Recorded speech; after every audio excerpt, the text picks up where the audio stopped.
Do you know the number one thing that surprises engaged couples? Take a guess.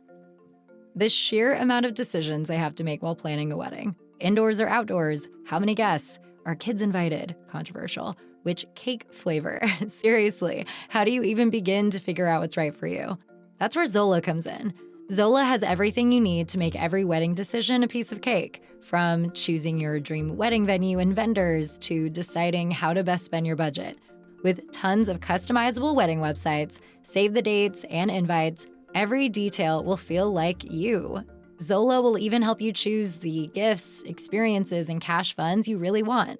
The next thing you know, you've planned your whole wedding all in one place. From getting engaged to getting married, Zola has everything you need to plan your wedding in one place. Start planning at Zola.com. That's ZOLA.com. Step into the world of power, loyalty, and luck. I'm gonna make him an offer he can't refuse. With family, cannolis, and spins mean everything. Now, you wanna get mixed up in the family business. Introducing The Godfather at ChumbaCasino.com. Test your luck in the shadowy world of The Godfather slot. Someday, I will call upon you to do a service for me. Play The Godfather now at ChumbaCasino.com. Welcome to the family. No purchase necessary. VGW Group. Void where prohibited by law. 18 plus. Terms and conditions apply. So first, Absolutely. and I was like, let's dig it all up. oh, no. True. You'll never guess. So sidebar. Yes. And also, I feel like I shouldn't have to remember everything. I know. Actually, I have to talk about this. 3, 2, 1. Hi, everyone. Hey. I'm Alicia. And I'm Meredith. And this is also podcast, the holiday edition, kind of, because this is right before the holidays, and then we're going to take a fun little break. Fun little break. And if you're going to miss us, we have video on Patreon. So don't fret. True. You're welcome. There's so much on Patreon. You can see my busted lip if you really want to. It's on Patreon. I can't even. Oh, it's there. I tend to bite my lip and pick it when I'm nervous, and then I'm bleeding everywhere all the time. And that's what has happened to me. No. So it's just actually a sign of my anxiety. If you, I was about to say anxiety at an all-time high. I just caused physical harm to myself. But it's fair because I once knew a girl in junior high that when she got really anxious, she would pull the hairs out of her eyebrows just as like a tick, and then she didn't have eyebrows for a little bit. So this is a small price to pay. Oh my God. Mine is like, I'll dig my nails into my hand, and the more anxious I am, obviously, the more I'm like, oh my God, I need to cut my nails so I don't hurt myself. Yeah. No, but don't worry, we're fine, everybody.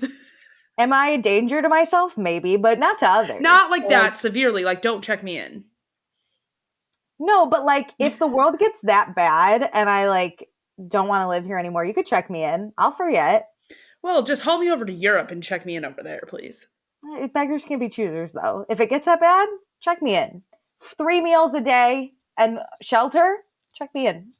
Sounds great. I don't have to watch the news. I could be like, that's driving me crazy. And they're like, we won't tell you what's happening on the outside. We'll just show you Bravo. And I'm okay. Yeah, check me in. Here's what I'm thinking. Check me in. Listen to this idea. Tell me if I'm crazy. Okay. A psych ward.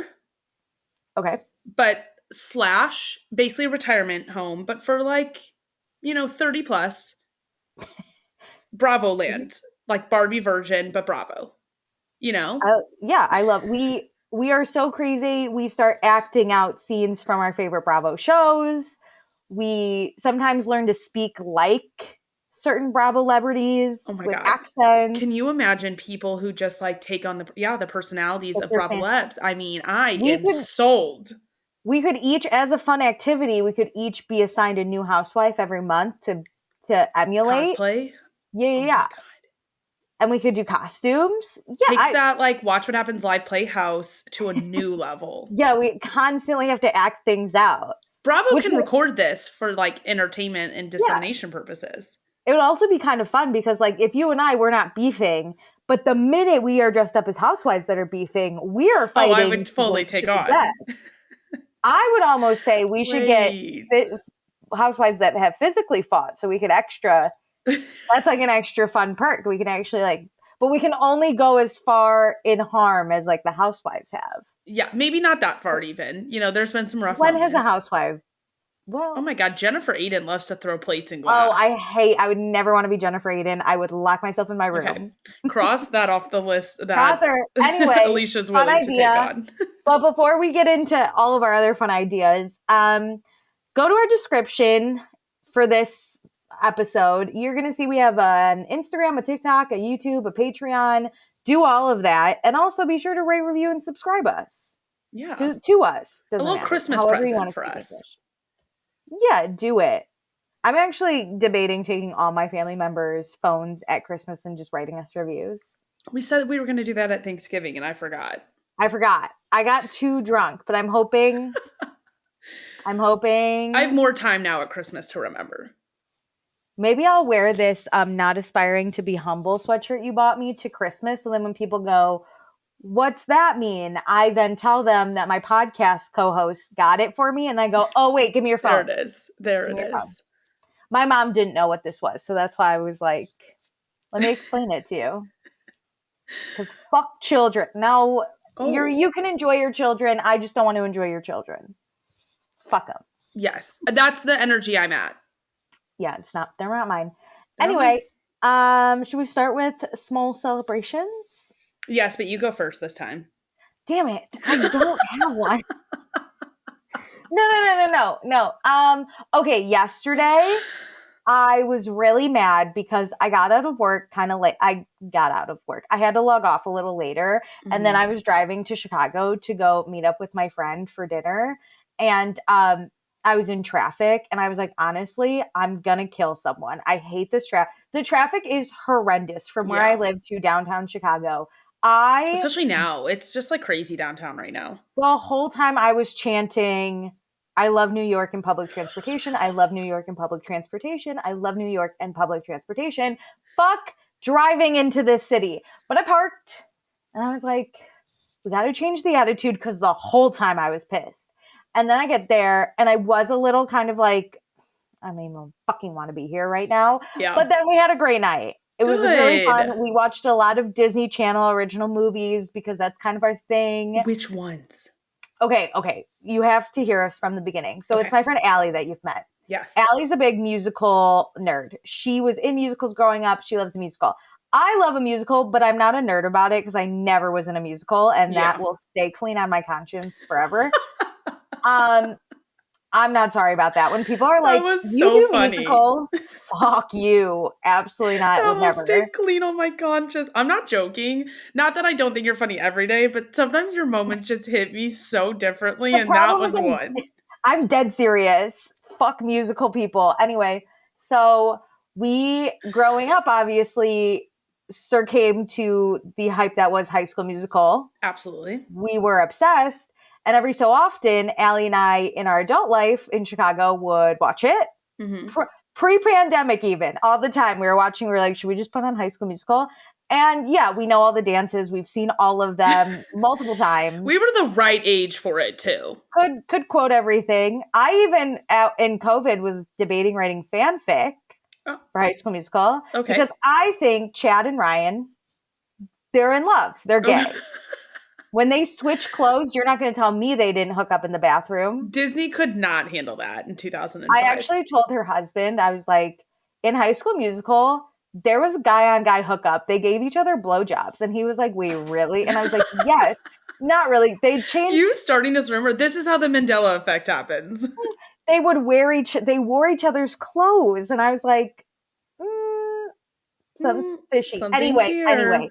So then... we love that. So that's kind of our shit. Then I think it was like maybe a year or so ago.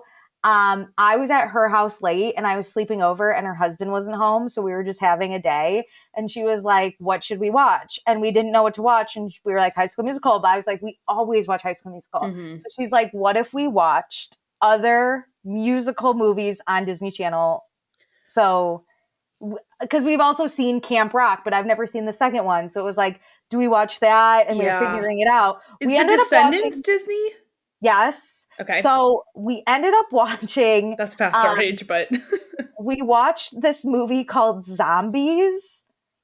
Hear me out. Okay.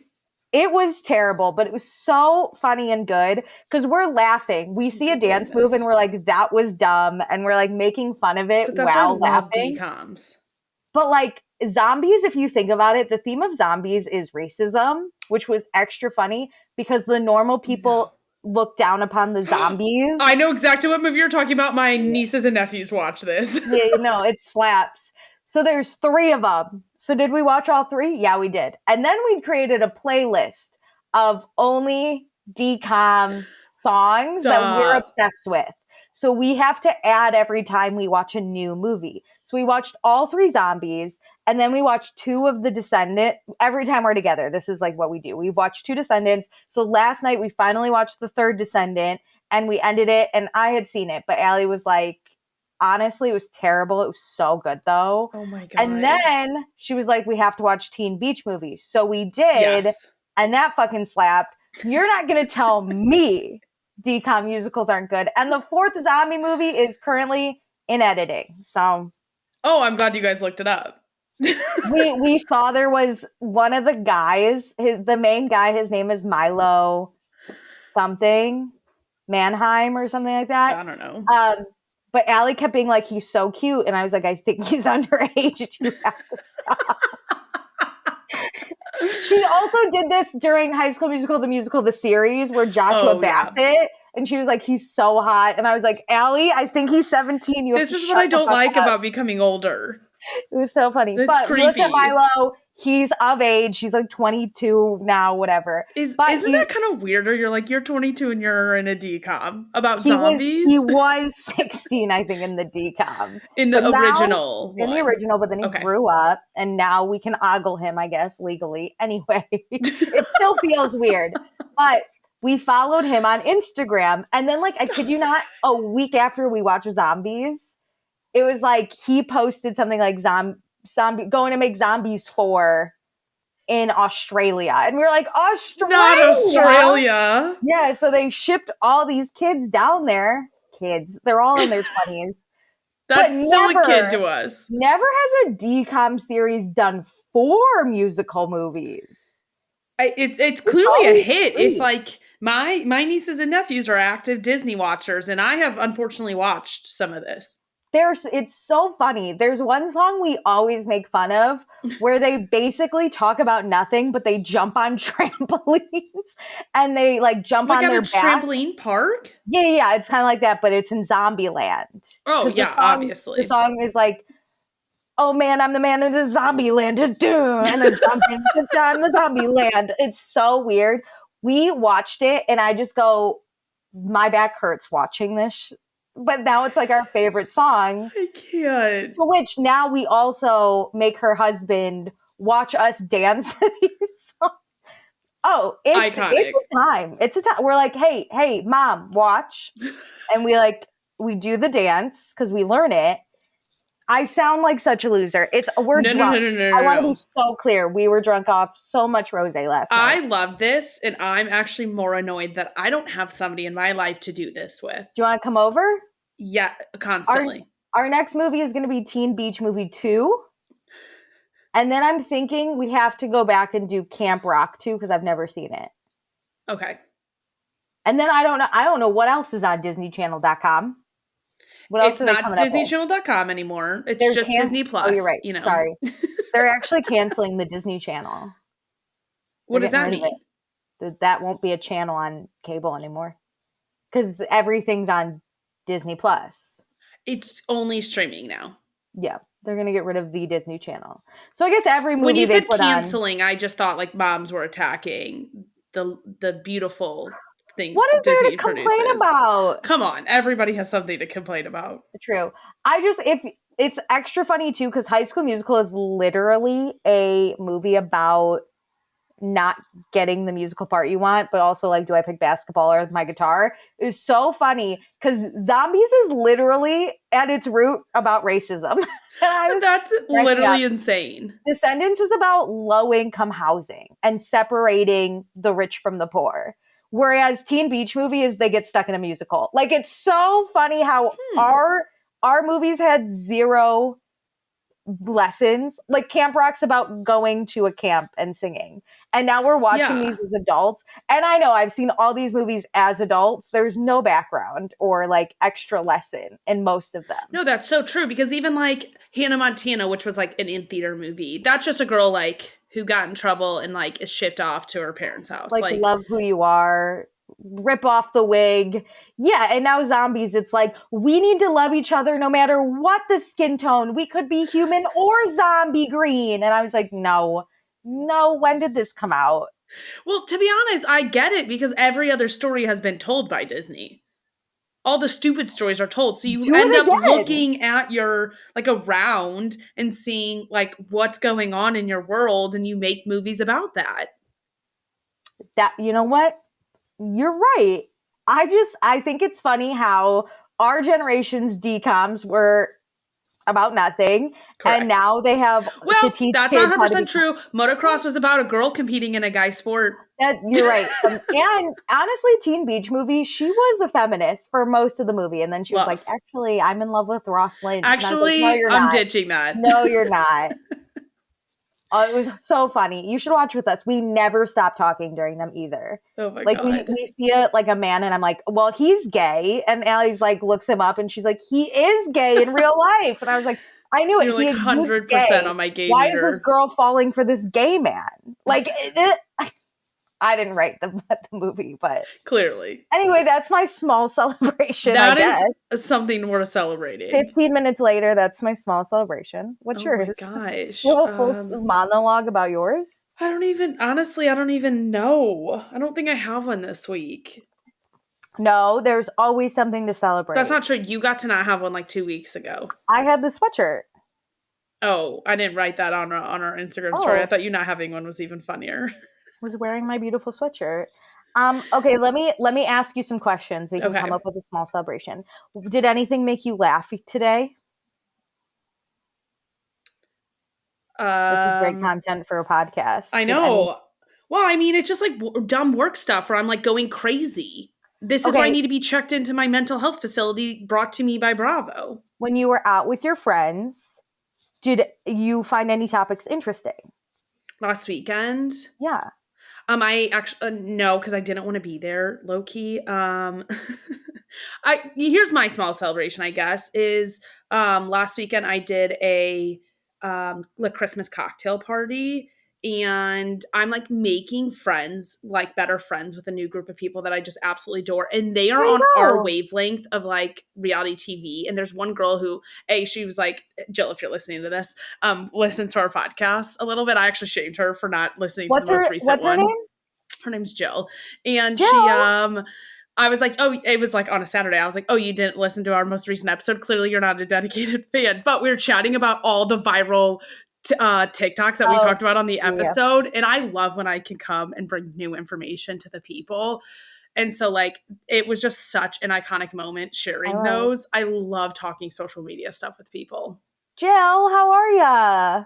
I'll text her and tell her she got a shout out. Thanks so much for being here. You sound lovely. She's so funny. Let me know if you ever want to watch a decom. Jill's like, I've unsubscribed. Fuck this woman. No, she's so great. It's okay. It's okay if you do. I won't take it offensively. I'm clearly the whatchamacallit. What? I don't know what you are. I'm the acquired taste on this podcast. Meredith's the likable one. I'm the acquired taste. So you don't have to love me yet, Jill. You'll get there. I'm confident. I'm confident in my abilities. Anyway, should we talk news? Yes, there's so much going on. I gotta pull up my notes. For anyone who ever sees me on my phone in the video clips Meredith grabs, I'm looking up my notes.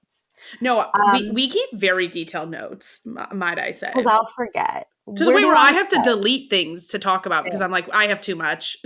Same. Okay, where do you want to start? I know we have one in common, so let's just start there, which is Grace O'Malley going to the Unwell Network. I can't wait to listen. I have never given Barstool a listen except for the one episode with the Love Island people on BFFs.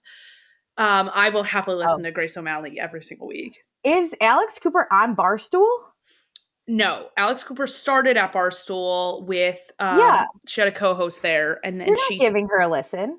No, Or I'm you saying have- I will happily start listening to Grace O'Malley because I never listened to their podcast before. Okay, good. Yeah. No, this is I don't know who did PR for Grace, but you should get a raise. Because the best part was the BFF podcast from last night. They bitched about how Grace was leaving just to do her comedy. She didn't even want to do the podcast. And then Friday morning, Alex Cooper swoops Thursday in morning, and but says, yes. "Oh, you're right. It's Thursday. BFFs comes out Wednesday night. Yes. Thursday, That's Alex the thing. Cooper was like, guess what? I get all their stuff on social media. I mean, because I'm like engaged in this fight, but there's a content creator, I know her first name's Stephanie, that I always see her like I commenting love on. Stephanie. Love her. Stephanie. And Here's I love how that get they all hate this her. news.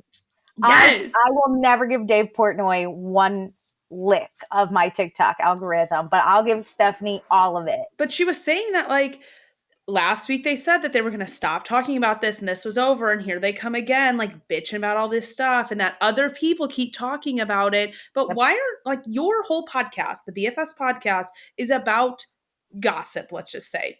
Like, No. how could you be mad that other people are gossiping about news headlines you are creating? Truly, tag Stephanie in this.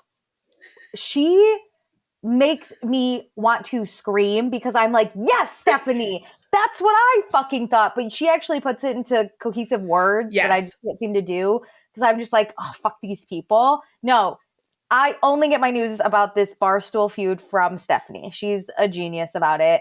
Thank you so much because, again, Dave Portnoy Thank you for your deserves- service. He's also leaving the BFF podcast, which, like, literally, who cares? I know. I'm like, and I don't know because I don't listen to it. That I don't know if it people listen to Brie and this guy Josh, where I don't know where he's from.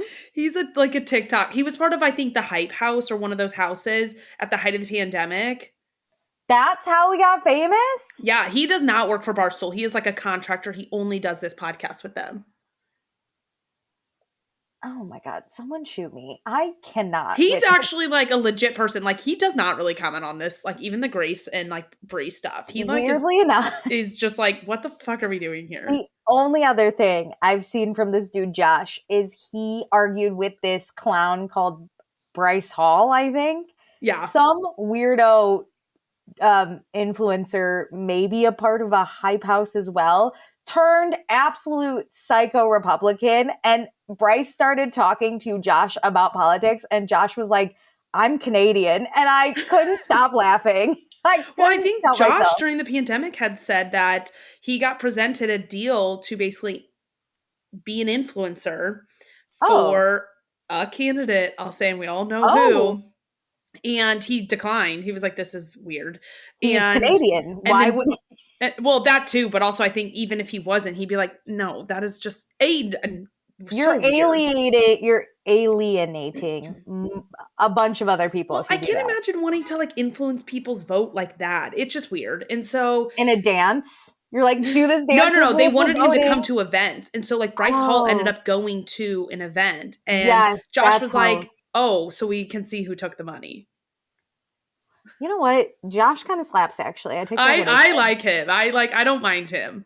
This fucking loser. It just cracked me up when Bryce was like literally on a rant, and then Josh goes, I don't know, man, I'm Canadian. And I was like, do your like research, Bryce, before we get into it. That's funny, but good for Grace O'Malley. So 10 out happy of for 10. her. I can't wait to give your podcast a listen. Me too. I'm not super up to date with Call Her Daddy. I just listen when there's like a good interview. There's not really it's just interviews really now. Like every once in a while there'll be solo episodes, I think. I don't listen to the solo episode. I just do the interviews. I would prefer probably an interview. It depends on the guest. Sometimes I kind of don't care. Yeah. Alex Cooper also, I think, is getting better at interviewing. I agree. I think she really prepared for the Kamala Harris one because that actually was kind of a good interview. But sometimes she has a terrible interview where I'm just like, who cares? But it's always just a fluff piece.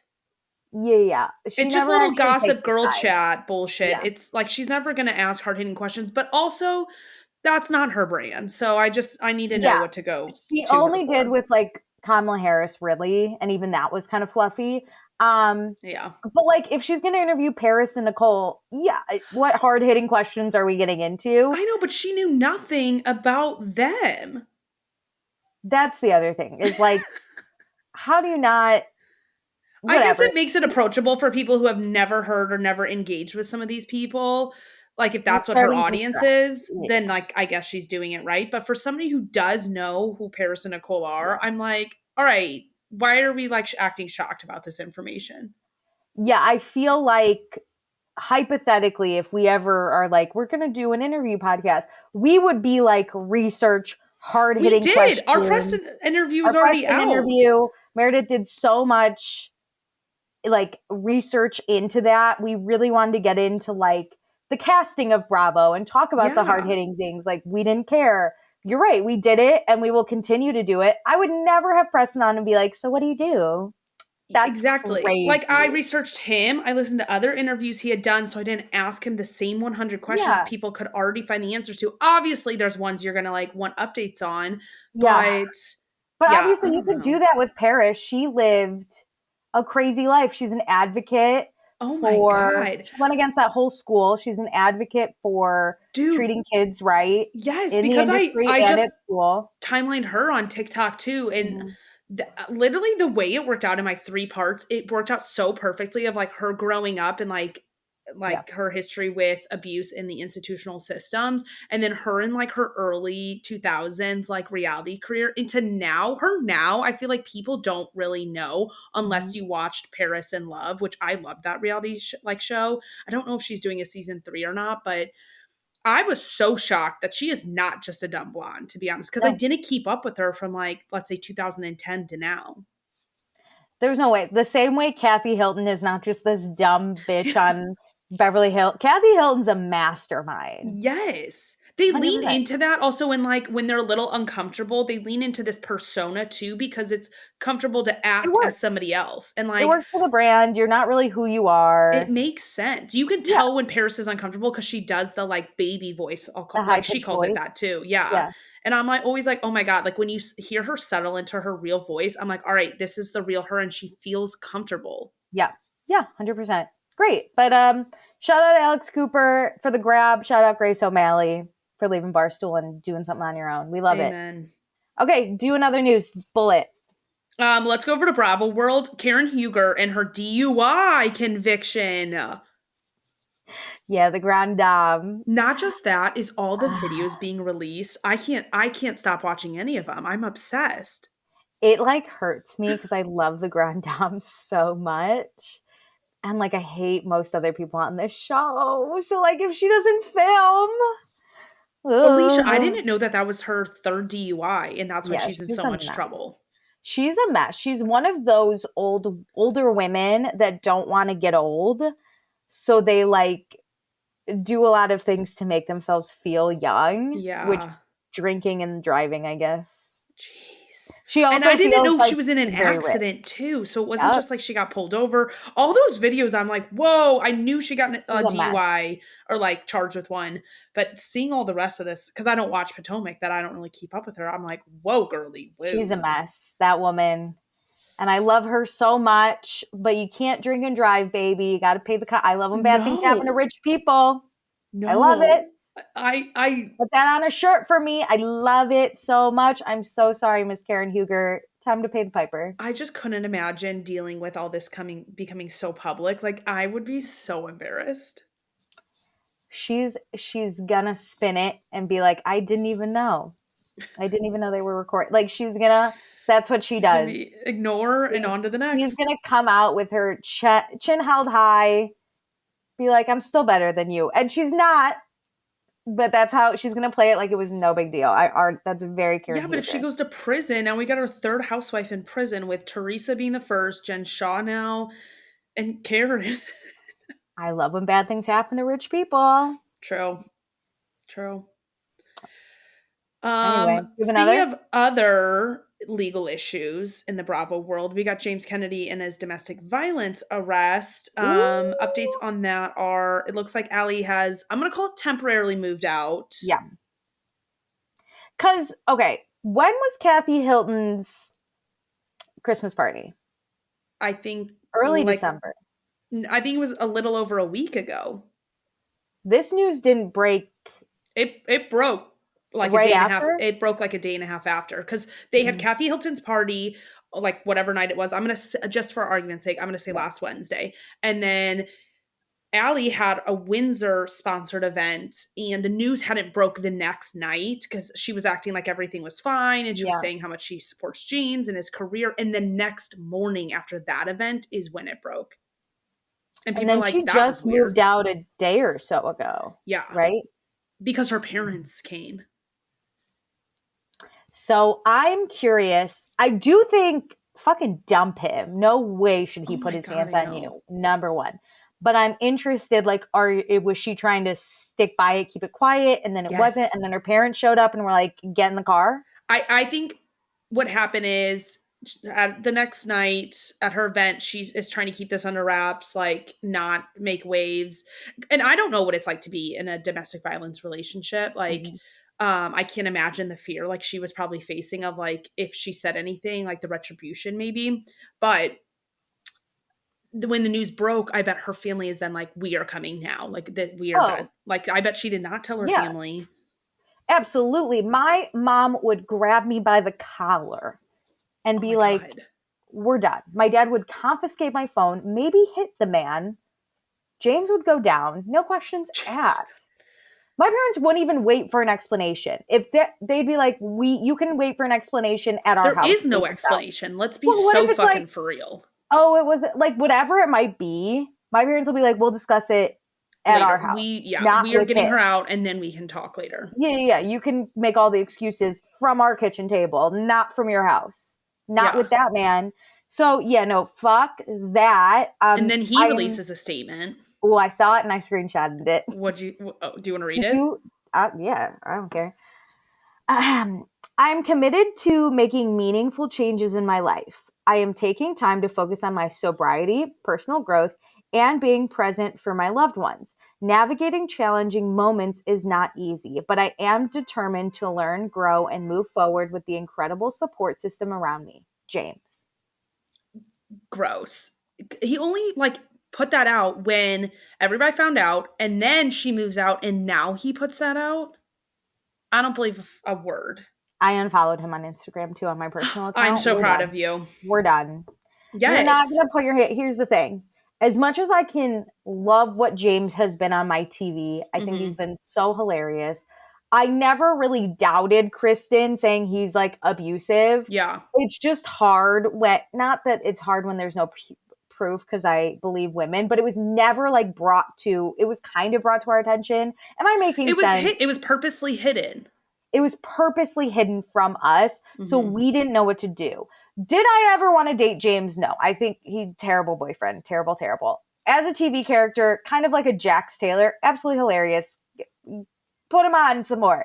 But now, like, absolutely not. I am disappointed. We have been on this road with you already. Yeah. You are 30-something. We've already watched you fuck up your life millions of times. We were rooting for you and you disappoint us. So before you were just a shitty ass person that we expected shitty ass things from. And now we wanted more from you and we grew with you and we supported you and we loved you and you fucking do this. No. That's why it hits harder. That's what it is. I saw somebody's comment on a TikTok video that was like, oh, here's all these people backpedaling on their support of James. No. And I don't think I am backpedaling. It's that, and we often do this for, white men.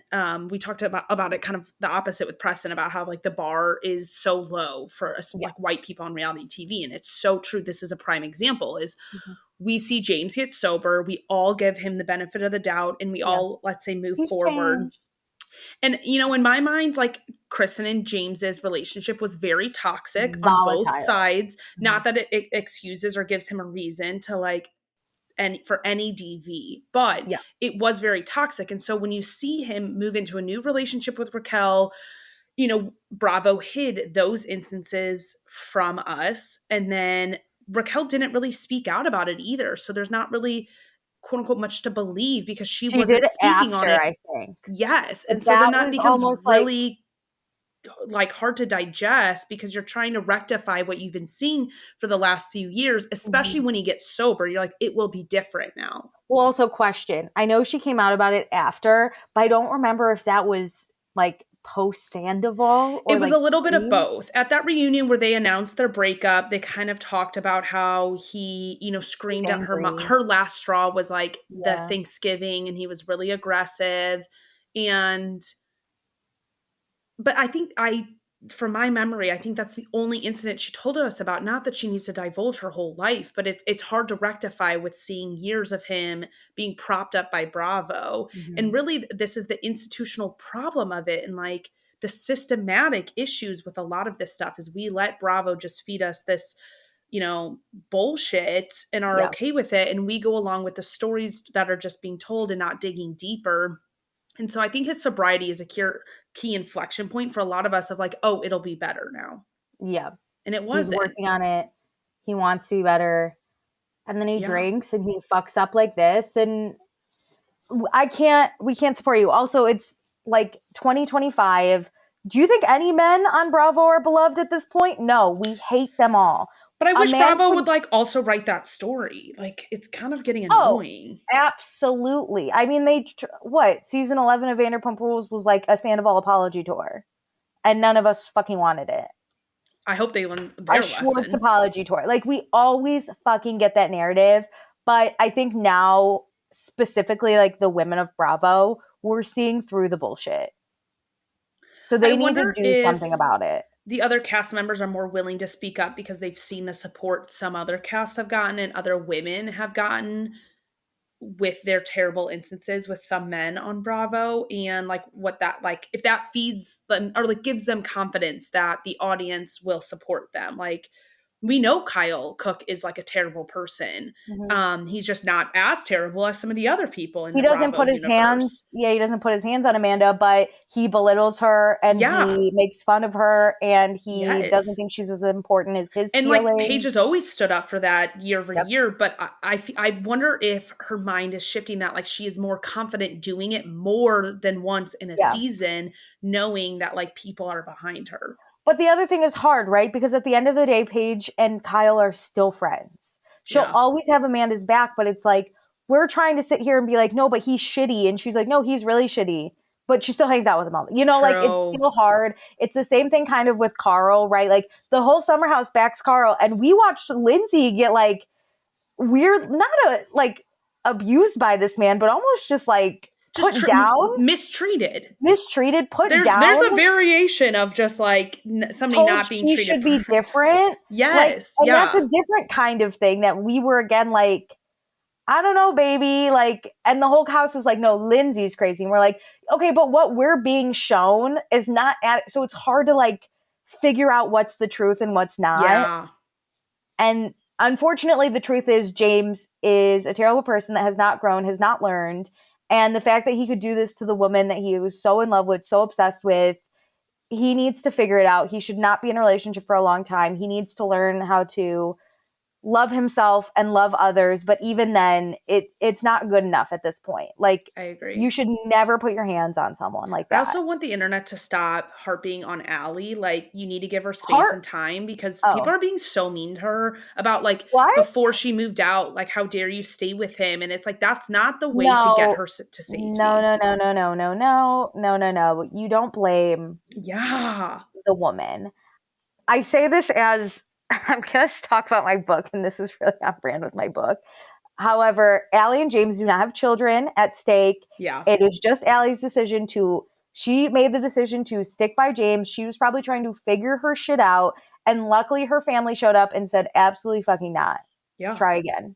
Good on them. Good on that family. Good on help. We support it. Agreed. Well, talk about your book. Don't we have more news? We have more news. That's basically it. There's nothing. The only other thing was Andy said we will not hear anything about New Jersey for a year, so stop asking. Get rid of it. Oh, I think that's the new version of being put on pause because we know, this is what I wanted to say about that, is every time somebody gets every time somebody gets told they're put on pause, it really just means it's canceled. Like Yeah. So being put on pause doesn't mean anything anymore, like what the true words mean. So like they need a new version of being put on pause. So Andy's like, we'll decide in a year. I feel like being put on pause means you're canceled, but we want to try and change that. You're canceled is you're done. You're put on pause. Yeah. Yeah. Because being put on pause was like Dorinda, where they're like, all right, girl, you need to be on ice. Like, chill out over there and we'll bring you back. Put on pause is you are done, but we want to see if we can change that, but we just don't know how. And we won't really tell you if anything's happening. Whereas New Jersey, they're actively trying to like fix things. Exactly. So like we're just not going to hear from them. R.I.P. Yeah. Do you know the number one thing that surprises engaged couples? Take a guess. The sheer amount of decisions they have to make while planning a wedding. Indoors or outdoors? How many guests? Are kids invited? Controversial. Which cake flavor? Seriously, how do you even begin to figure out what's right for you? That's where Zola comes in. Zola has everything you need to make every wedding decision a piece of cake, from choosing your dream wedding venue and vendors to deciding how to best spend your budget. With tons of customizable wedding websites, save the dates, and invites, every detail will feel like you. Zola will even help you choose the gifts, experiences, and cash funds you really want. The next thing you know, you've planned your whole wedding all in one place. From getting engaged to getting married, Zola has everything you need to plan your wedding in one place. Start planning at Zola.com. That's ZOLA.com. Every day when you log into ChumbaCasino.com, the ultimate online social casino, you get a free daily bonus. Imagine if you got daily bonuses in other parts of your life. I chose French fries over loaded French fries. I asked Stuart from accounting about his weekend, even though I don't care. I updated my operating system without having to call tech support. Collect your free daily bonus at ChumbaCasino.com now. And live the Chumba life. VGW Group. No purchase necessary. Void where prohibited by law. See terms and conditions. 18+. Recently, a new client called me and started by saying, "Mr. Morgan, I really need your help, but I'm just a nobody." Those words stunned me, and I immediately called him back, and we're now helping him and his family after a terrible accident. I'm John Morgan of Morgan & Morgan. Everybody who comes to our firm at their time of need is a somebody. I grew up poor, but my grandmother was like a queen to us. At Morgan & Morgan, our goal is to level the playing field for you and your family at your time of need. The insurance company has unlimited money and resources. You need a firm who can fight them toe-to-toe. For right at 30 years, we have fought them in courtrooms throughout America. Our results speak for themselves. And always remember this, everybody is a somebody, and nobody is a nobody. Visit forthepeople.com to learn about our firm, Morgan & Morgan, for the people. Injured? Visit forthepeople.com for an office near you.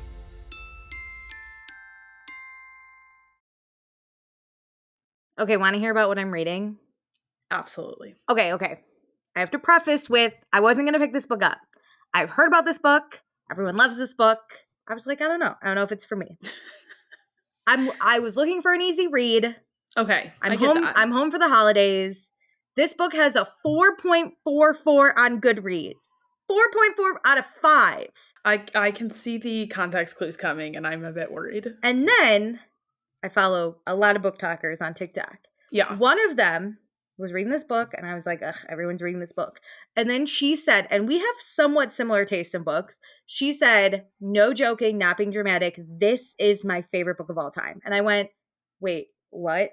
And then I was following another guy book talker who said, and I quote, I didn't realize how good this book was going to be. It might be one of my favorites of 2024. So I thought... But do you think that's already setting a really high bar? Well, I mean, I was like, let's try it. Let's try it out. Okay. Maybe it'll just be like a 4-star read. I'm good with that. Let's do it. I rated it 1 star. Let me tell you what happened. So...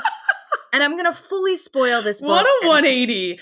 I thought maybe it was going to be a 4-star. I rated it 1. I rated it 1. It was the worst.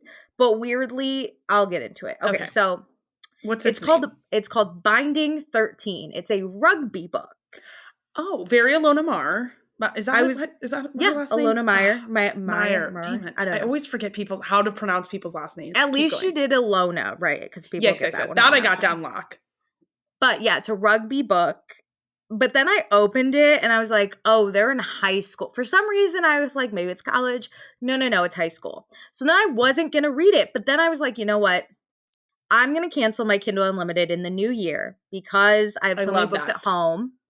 This is on Kindle Unlimited. So I'm kind of getting it for free and I'm not going to buy these books. So this is the perfect time to do it. I see how we got this into is my this. justification because I'm going to tell you this book and you're going to be like, why'd you read the book? So it's called Binding 13. It's about, we have two main characters, 2 points of view. Okay. Right? You have Shannon and you have Johnny, right? Okay. Shannon's this 15-year-old who is described as small, tiny, pencil. Does she play rugby? Nope. Okay. I was getting very concerned for this. Multiple times are told, doesn't have any curves, no boobs, no butt, not a pencil. So I'm picturing a literal child. She's underdeveloped, terrible. Then we have Johnny, the 6'3" ginormous high school rugby player. Okay, whatever. Before I get into the details and plot lines of this book, these two characters suck. They suck. Shannon is the most unconfident person. And I understand for all those of you who are like, she's fragile. I get she's fragile, but I'm about to ruin your whole world. There's fragile and there is so insanely not confident that it grinds my gears. Okay. As unconfident as you've ever felt, minus 100, that's this woman's good day. Terrible. Then you have Johnny, who is the guy that will fight anyone. He's overprotective. He's fighting. He's angry. This is already so cliche. No, but terrible. So Johnny is like, his friends could smile and he'd be like, no fucking smiling. That's him. He sucks all the fun out of everything. So it basically, their banter together, I have to tell you about the banter first, is so terrible. These two characters, I don't know who wrote the dialogue. You should be fired. It was so bad. I'm going to tell you a real scene they had where she said in her POV, oh my God, we're bantering. This was it. He goes. She said we're bantering? In her head. But she's like, still, who actually says that? I know. Okay, so he says, you're a sarcastic little thing. And she goes, I know you are, but what am I? And then he goes, I'm not kidding. He goes, I want to throw up. You're acting like a child. And she goes, I know you are, but what am I? Twice in a row. Twice in a row. I'm a masochist. I didn't end it. I didn't even stop reading. I just kept going. How far into the book was this? Like 500 pages. It was so terrible. I already hated the characters. No. It was 500 pages into the book when this incident happened? Yeah, but I already hated it. How long is this book? 600 pages. So Okay. Well, I was going to say if this was in the first 50, I would have shamed you harder for not turning back. No, it didn't get bad till they started speaking to each other. Like that was, so they do that. The other thing they do that drove me up a wall was they can never believe that the other person is saying what they want. And very simple, I get miscommunicating as a teenager, but in like very simple terms. Like he goes, do you want to sit on my couch? And she goes, if you want. He wouldn't have. It's like it means you meant nothing. Like about feelings or no, like you would think. Do you want me to buy you? He's like giving her directives, and she's like, "Yeah, do you really want me to sit down? Do you want another Coke? If you want, bitch." This is so this inconsequential. Is a transactional, like a transaction thing. It's a yes her no too, where she's like, "Do you want to walk me to class? If you want." Why would anyone say, do you want to do this if they didn't actually want you to do that? In like the smallest of things, where if they do this thing for you, your life changes 0%. This is like when you have to force a plot and like conflict so hard. I'm cringing thinking about it. It was so terrible.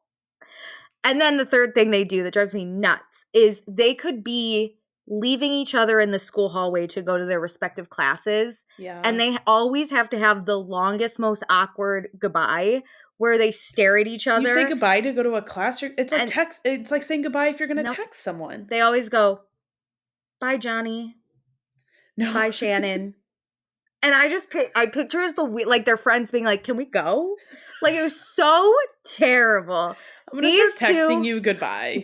I'm going to be like, goodbye. Goodbye, Alicia. You have to Alicia. add the name. So, fuck these two. Anyway, here's the story.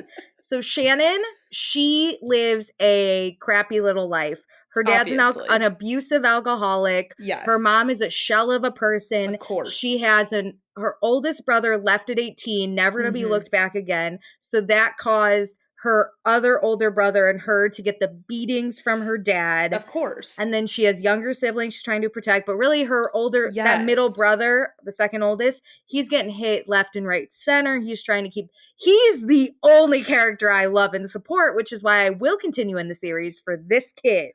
Is this one of these multi-series where like he gets the next book? I will let you know at the end. Okay. Let me tell you. Anyway, so Shannon she has been, this is so stupid. She has been bullied at every school she's gone to because she's called a whore. Oh. Or a slut. Which is crazy because I thought you were going to say poor. That would be fine. No, she's the quiet girl with no friends and all. But she's a whore? No one in 2005 Ireland was bullying the quiet girl who had zero friends. Oh my God. Knowing that this is in Ireland makes 1,000% more sense with the names. I was like, they are really leaning into Johnny. The rugby thing. Yeah. Okay.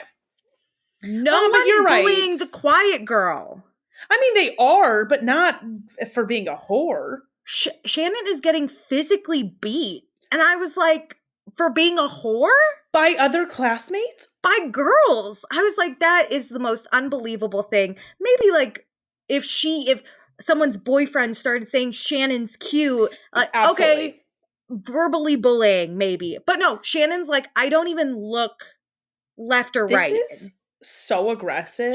It was like someone handed her a paper in class. It was like, that's a whore. What the fuck? So weird. So she's getting physically beat. Her brother's trying to like beat up the bully's boyfriends. So he's like I feel so bad they're for taking this brother. Beatings at home and at school. Yeah, Joey the brother. Bleeding these kids must have. Joey the brother is the greatest character ever written as far as I'm concerned. The rest of the book's terrible. So Shannon is now going to this prep school that they can't afford. The mom has taken out another job because we have to pay for Shannon to go here.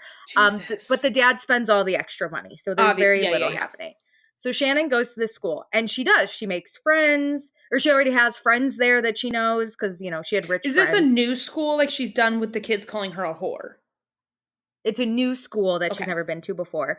But she had, because when you go to high school, you can go private or public. Mm-hmm. Her rich friends went private. So now she gets to be with her friends again. So she actually has friends and whatever. And her main goal is to be invisible. Well, she gets lost on her first day.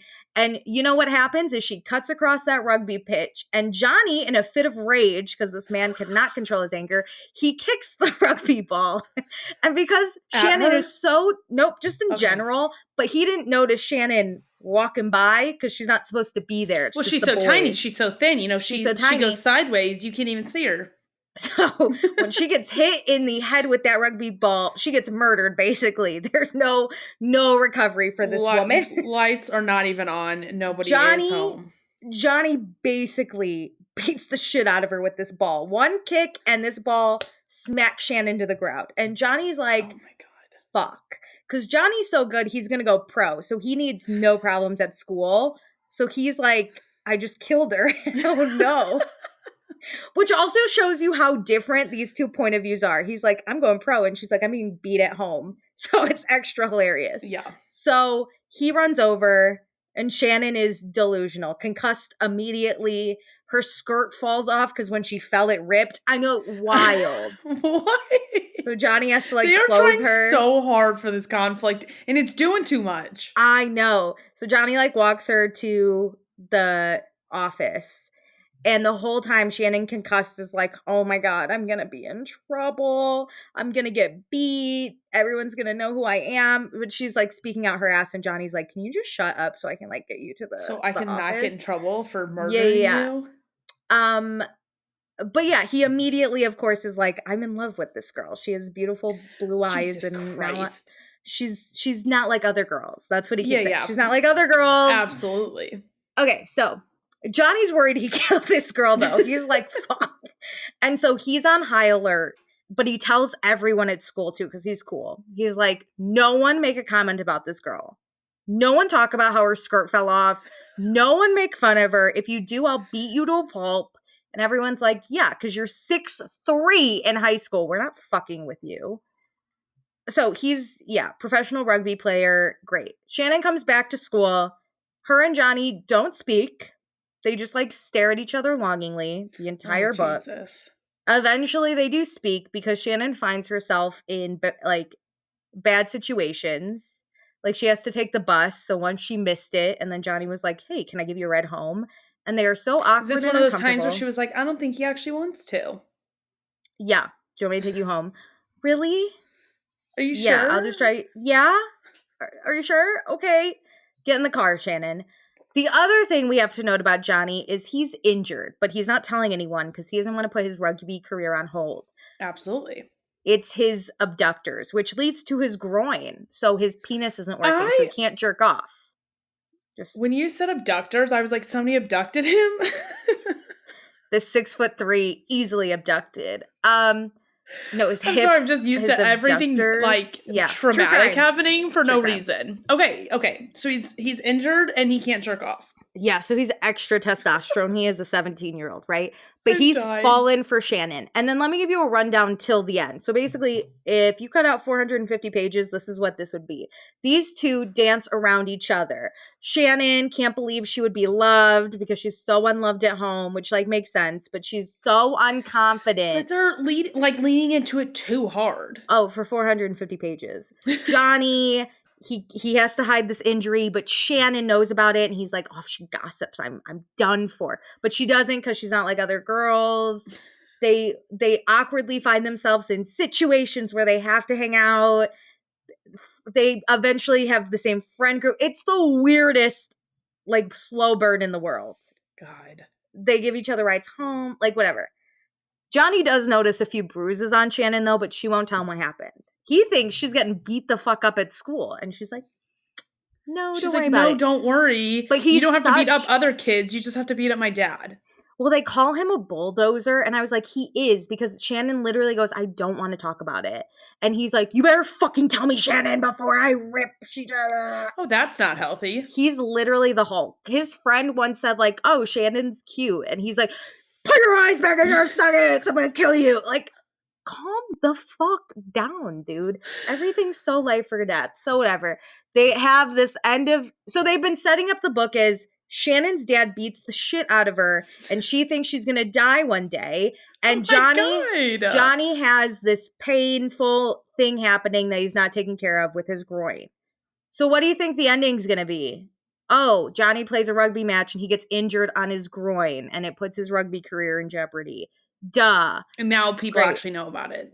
Yeah, so now people know. So that happens. So Shannon is like so worried about him. She's like in shambles. These two finally are like, they kiss fucking finally. 600 pages into this book. I'm not. It was all a slow burn. The whole thing was them. He's like, I shouldn't date her because I'm about to go pro and I would break her heart. And she's like, he could never love someone with no tits like me. That's the whole book. It's the whole thing.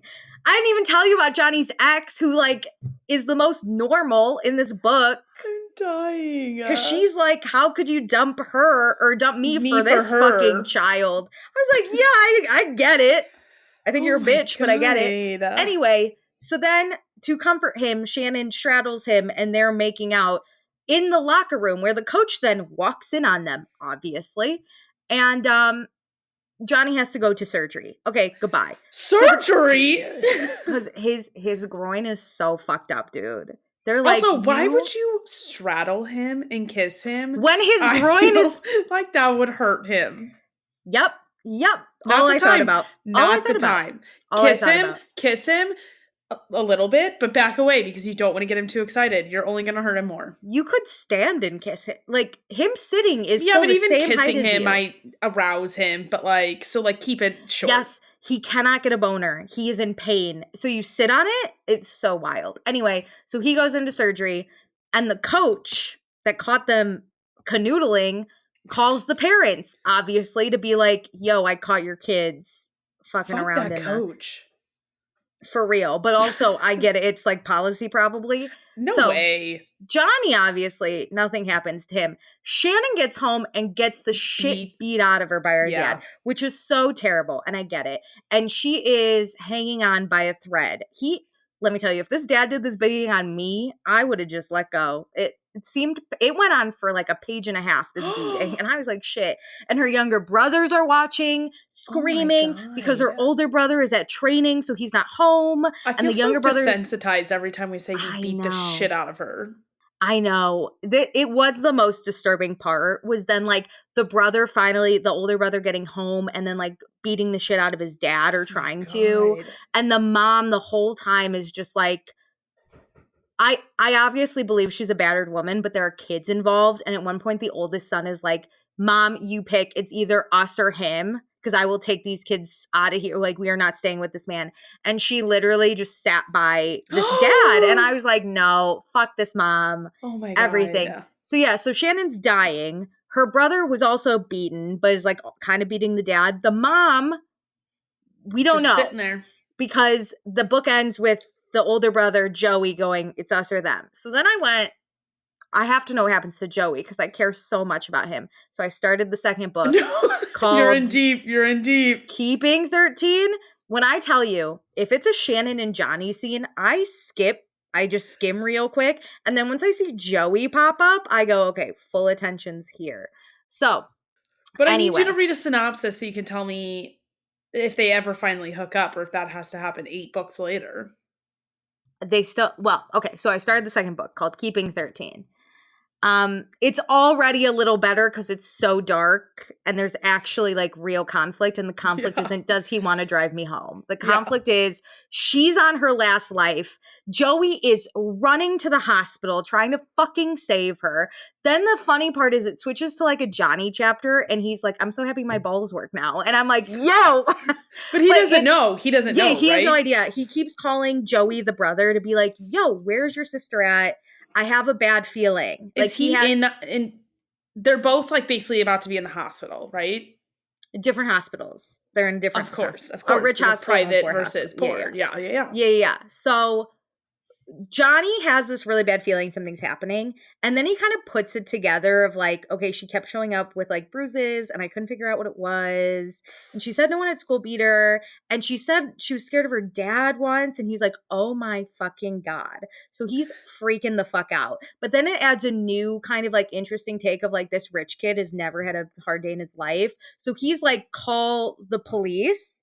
Whereas he finds out then Shannon's family won't because the last time they were given over to the state or Ireland, they were separated in foster care. Like it's more complex than just and like asking the police to come help you. The oldest brother ended up getting raped in foster care. So he's not in the picture really anymore. That's why he left. Joey is very anti calling the police because he is then scared. So his whole life he was like, we can't go into foster care. We will have to manage keep the family this together ourselves. Yeah. Yeah. So then Shannon wakes up from her beating like 4 days fucking later. And she wakes up to her oldest brother there. And he's like, hey, Shannon, I'm here to help. And Shannon's like, no, fuck you. You left us in this house for years. And the minute you left, I started getting beat. No. And then Joey obviously shows up and he's like, fuck you. Because the oldest brother is like, mom's a victim.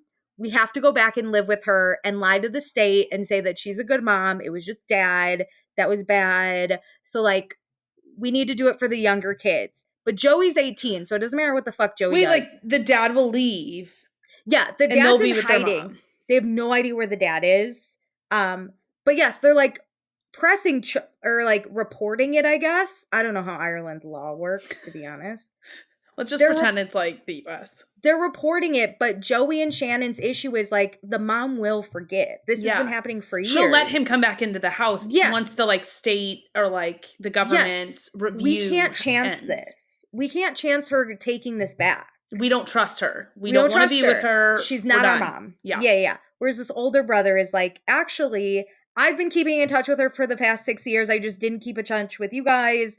I really want to help at this point now that it's gone a step too far. Oh, now she almost died. Yeah, let's rein it back a little bit. I'm gonna prevent that from happening. We have to keep the family together, so we're gonna tell. No, I hate him so much. I was at first. No, I was like, all right, they're going a little too hard. He needed to save himself, and like that's a little selfish. But like sometimes you gotta save yourself. He fucking left. But the older brother too is like, Joey, you leave because you're a liability. So Joey's like, fuck this, because he'll tell everything.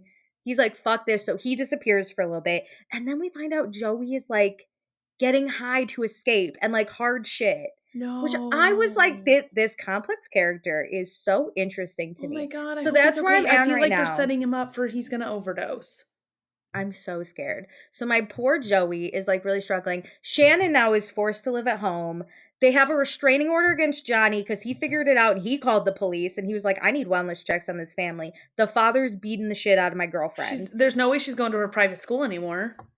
Well, this has all happened over a 2-week break. So Obviously. It's time to go back. So I'm like, I don't know what's going to happen, but sorry, this was my ramble. Anyway, the first 2 books are about this Johnny and Shannon. The second 2 books are about Joey and his girlfriend, but it's over the same timeline. Oh. So the same events kind of happen. So, like, obviously, like with the family and stuff. Yeah, like Joey's not at the private school, but if he comes home, it's like from his point of view. So I'm like, do I just get through this book? I know, I don't know what to do. I think you should finish it out because despite this being terrible, this is like our TikTok movies. The plot, it's like really crazy. Me being told the plot, very interesting. I don't want to read this, but I want you to read this and tell me about it.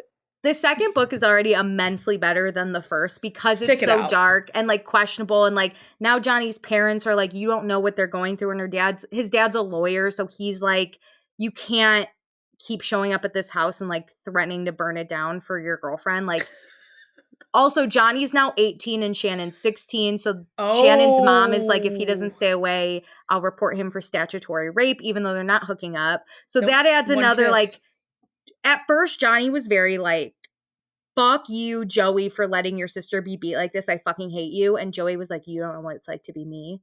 And then Johnny kind of got it. And now he's trying to be like, how can I help this family? Yeah. Instead of just like get my girlfriend out of the situation, he's like, what do I do? So it actually became kind of interesting because it got really dark. That's but don't get it wrong. But they never needed to do the beginning bullshit stuff. We could have just jumped to this. Like, let me tell you, Shannon and Johnny, I think, had a makeout scene. I'm not too sure. I skipped. I was like, Joey's upstairs sleeping. I do not care. I want to talk about when Joey comes downstairs still full of bruises. Yeah. I want to talk about Joey throwing up all the drugs and Johnny having to wash him off, but seeing the bruises beneath Joey and actually like finally getting it that like, yeah, okay, Shannon got beat, but Joey gets beat all the time too. Yeah, he's not just sitting by watching it happen. Yeah. Johnny was like, I can't understand why Shannon's protecting Joey. And Shannon's like, because he's my that is like my guy. We are protecting my brother. Each other. Yeah. So it's gotten better because it's dark. And I love when bad things happen. So that's my 30-minute rant on this book. Alicia, that was wild. Oh, I can't wait to finish this book and let you know next week what happened with. Well, in 2 weeks because we have our Christmas break. But I'll finish the whole fucking series then. I can't wait. I got to read Joey's 2 books. I am dying to get there. And his girlfriend seems not as annoying as Shannon. I met her maybe once in the first book. Yeah. And she was like, I understand why you don't want to call the police. And she bought the entire house, a bunch of food for the kids. She gave her boyfriend some spending money and her car to use. And she took the 3 younger boys to the park so that Joey and Shannon could have a moment to themselves. So I think her name is Effa. Okay. Also, the light's getting weird, but it's an Irish name. So it's spelled like Alfie. So I'm not sure. Okay. Wow. Do you know the number one thing that surprises engaged couples? Take a guess. The sheer amount of decisions they have to make while planning a wedding. Indoors or outdoors? How many guests? Are kids invited? Controversial. Which cake flavor? Seriously, how do you even begin to figure out what's right for you? That's where Zola comes in. Zola has everything you need to make every wedding decision a piece of cake, from choosing your dream wedding venue and vendors to deciding how to best spend your budget. With tons of customizable wedding websites, save the dates, and invites, every detail will feel like you. Zola will even help you choose the gifts, experiences, and cash funds you really want. The next thing you know, you've planned your whole wedding all in one place. From getting engaged to getting married, Zola has everything you need to plan your wedding in one place. Start planning at Zola.com. That's Zola.com. It is Ryan Seacrest here. Everybody needs some variety in life. That's what I love about Chumba Casino. They know how to keep things fresh and exciting. All their games are free to play, like spin slots, bingo, and solitaire. You can claim free daily login bonuses, too. And they release new games every week. So spice things up with ChumbaCasino.com now for your chance to redeem some serious prizes. Sponsored by Chumba Casino. No purchase necessary. VGW Group. Void where prohibited by law. 18 plus. Terms and conditions apply. Recently, a new client called me and started by saying, Mr. Morgan, I really need your help, but I'm just a nobody. Those words stunned me, and I immediately called him back, and we're now helping him and his family after a terrible accident. I'm John Morgan of Morgan & Morgan. Everybody who comes to our firm at their time of need is a somebody. I grew up poor, but my grandmother was like a queen to us. At Morgan & Morgan, our goal is to level the playing field for you and your family at your time of need. The insurance company has unlimited money and resources. You need a firm who can fight them toe-to-toe. For right at 30 years, we have fought them in courtrooms throughout America. Our results speak for themselves. And always remember this, everybody is a somebody, and nobody is a nobody. Visit forthepeople.com to learn about our firm. Morgan & Morgan, for the people. Injured? Visit forthepeople.com for an office near you.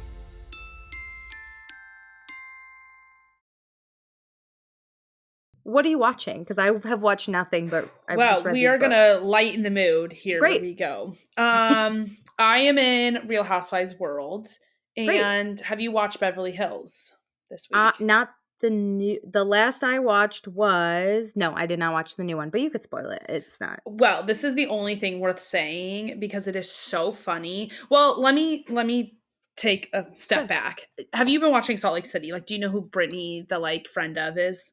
I know who Brittany is. I am still behind, but I got a good amount. I saw Angie's Greek Mafia party. That's the last episode I saw. Okay. Well, at multiple points throughout Salt Lake City, Brittany will say, "What about me?" to the group. Like the group will be having a discussion and she'll go, "What about me?" At one point she stands up from a dinner and goes, "Well, what about me?" Yeah, put your blinders on. Hold that information in the back of your mind there. This week on Beverly Hills, Kyle had like a diamonds and denim party, one of those just we need a stupid theme parties. And the ladies all get together and they always have those like couches where just the group sits, and Camille is here this episode. You're a fucking liar, Camille. No, I love Camille. And so they're like talking about their drama, and there was like slight beef between Sutton and Dorit like the episode before. So they're talking about like, that was so rude when you did that. And they're like, actively talking about their shit. And Camille is like, I know you guys are dealing with a hard time, but I just want to talk about how Dorit, you once called me a fucking cunt. And everybody's like, babe, that was like 6 years ago. Go off, Camille. Like, what? And she's like, I can't believe you would say that. And Dorit's like, I actually didn't call you a fucking cunt. I called you a stupid cunt, and it was a joke. Ooh. And she just totally eats her alive. And that was hilarious. But watching Camille just step in and be like, hey, babe, 6 years ago, you did something to me. It transported me to Brittany and Salt Lake City standing up and going, what about me? And Sheena laying in the bed on Vanderpump crying and being like, when will it ever be about me? Like, nobody cares. These ladies, they just need someone to care about them. No, truly. I love Camille. I care about you. You're right. You stupid cunt. Let's talk about it. No, I love. Also, cunt was literally thrown back like 17 times. It was love so the word glorious. cunt. I would rather someone call me like a cunt than an asshole. It's popular now. It was way more like egregious, a few years ago. I remember because I always loved the word cunt. I think it's funny.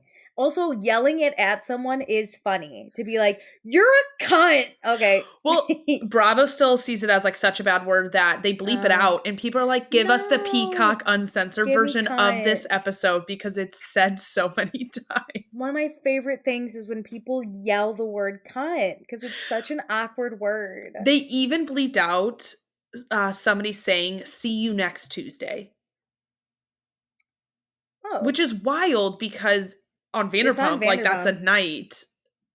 Maybe it's like they thought like whatever way you're using it. So if I'm being like Meredith, like I think it was Kyle who was saying it, and she was like, "I just find the like word "see you next Tuesday" is just like."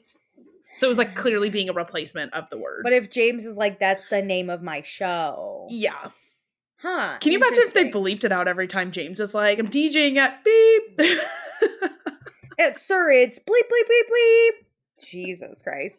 No, I hope, okay, the way the Disney Channel is being canceled, you could just cancel Bravo and do Peacock, and then we could just do swears. It's just an idea. Yeah. Cancel the Bravo network and just put everything onto Peacock, and then give me swears. Or just honestly, like, it's okay to keep the network, like, alive on cable, whatever. I get because of, like, parent networks, you don't. But, like, everything you do put on Peacock, let the bleeps fall to the wayside. No one's watching Bravo and going, I want the clean version. Well, I do understand that, like, children might turn on TV, and so you, like, in theory want some safety. But I guess that's what, like, streaming is now, so why wouldn't they, like, oversee that stuff, too? Any kid could turn on the unedited version of Vanderpump Rules. True. What's the fucking difference? No, I don't know. Very true. Very true. I think it's dumb. Also, at this point, we like televise national news about the craziest shit. Just let us say cunt on air.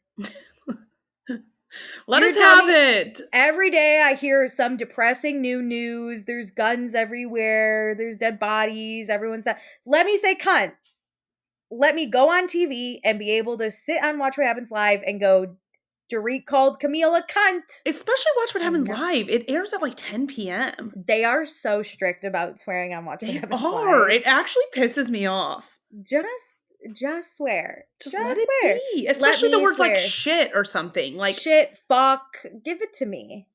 Give it to me. Anyway. Yeah. That's my rant. So that's happening on Beverly Hills. But shout out Camille. Legit over on Salt Lake City. This show is my everything. It is my top show on Bravo. I just let me tell you what just happened. That I took notes only about the best stuff.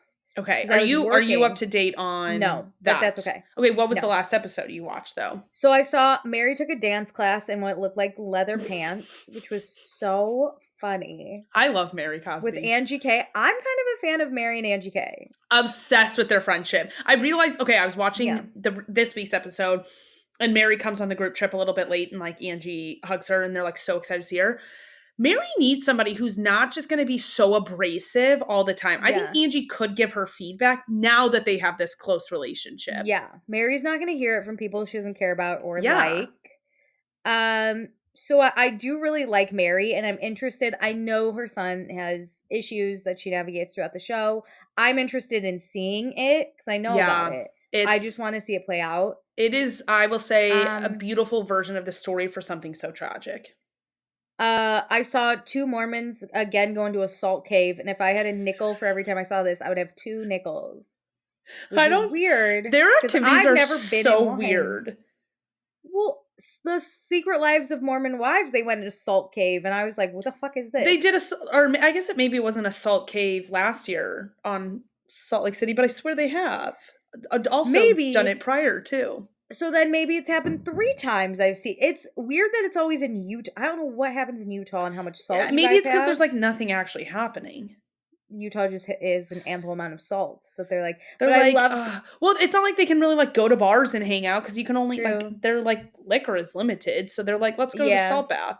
I also loved the one that worked there. Shout out to her because I think it was like Heather and Meredith. I don't remember, but whoever it was like, "Can we have some tea?" And she was like, "Okay," which you know this lady was not going to get them tea. And then she brings in and is like, "Don't spill it on the salt." Yeah. And I was like, "Yeah, because it'll clunk up. It'll ruin it." Is it Brittany, the girl that her and her boyfriend are breaking up? And Jared everyone's Osmond. happy? Yeah. Yeah. So that happened. Shit, whatever. Gwen is Bronwyn's daughter. Yes. Gwen's dad's storyline, heartbreaking. Very similar to Macy on Salt Lake City, where they both got pregnant in college and the baby daddies died. Minus, Bronwyn, I don't think not Gwen. Yeah. Wait. I was sad for Gwen. Yes. Yeah. That she like has never met her dad, and then her dad's family seems like That's what's losers. wild. That Lisa wow. I was like, this is crazy. And then my only other question is the grief mafia the same as the Italian mafia? Because they act the same. I don't know. Angie denies like being a part of it, and I don't think she is. I love that she made her theme the mafia. No think one's it's so a part of the mafia. Please. Maybe in the 80s, but That's the the thing. mafia is not hanging out anymore. Not like that. Please, not like that. We're not out here breaking kneecaps. And they definitely wouldn't like let Angie be on TV if they were in the mafia.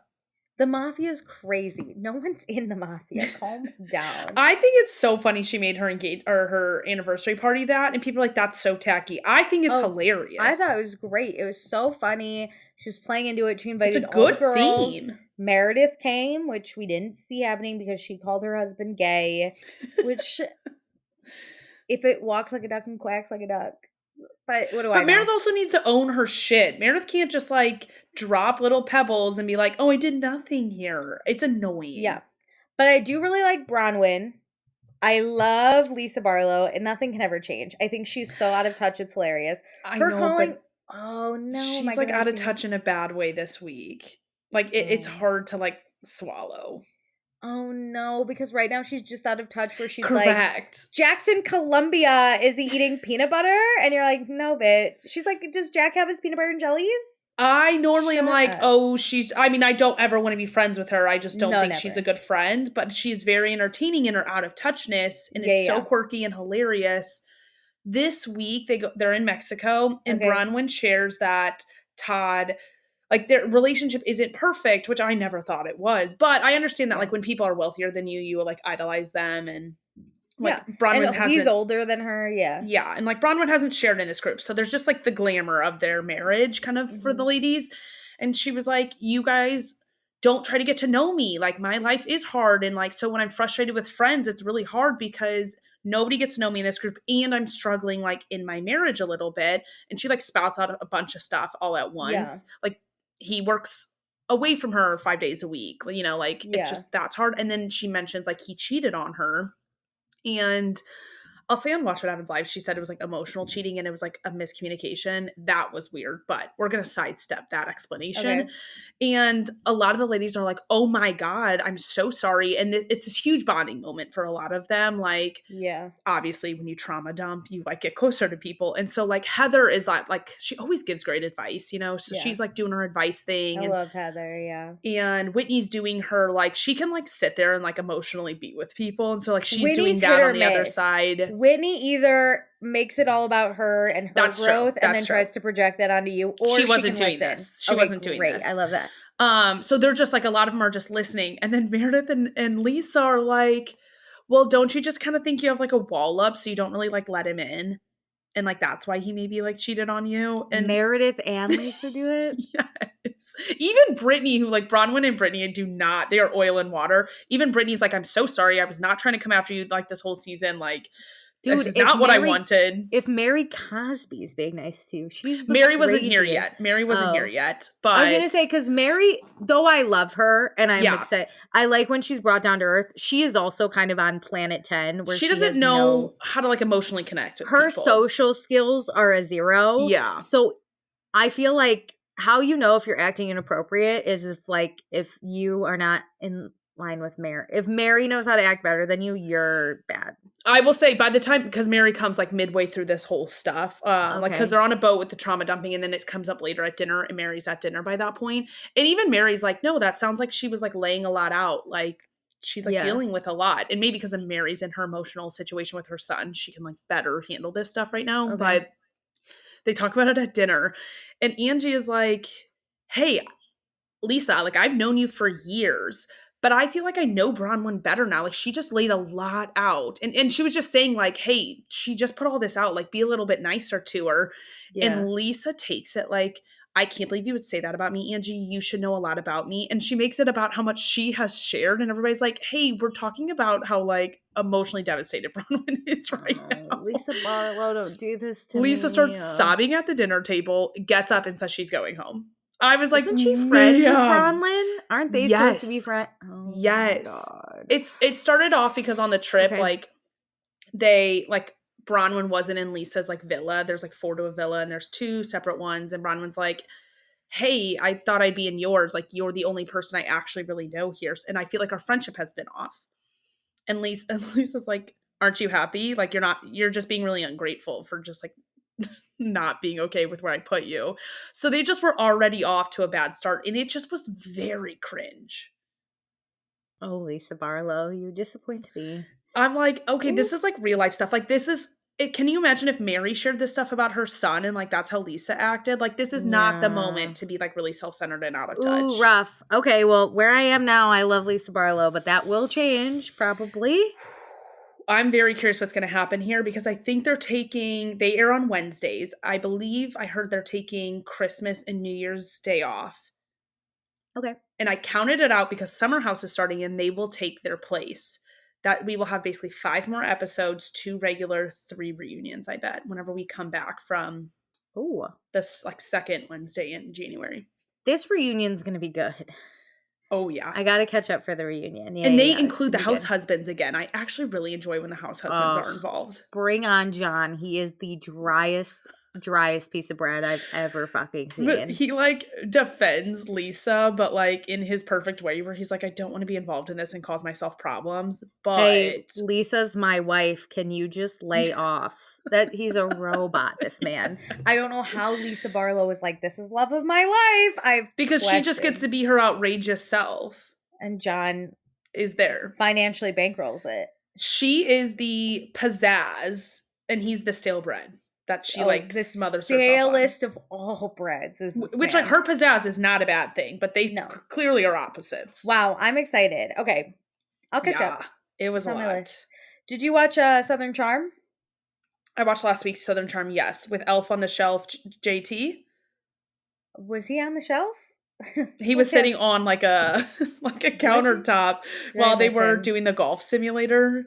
Oh my God, yes. I was like, where? No, you're right. Somebody made that comparison and I was like, I can't unsee it. Okay, can I say something? Absolutely.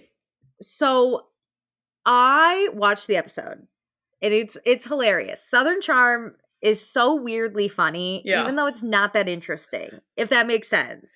Like I believe in their dynamics more than like a lot of other shows. So even when nothing's happening and you're watching a real friend group.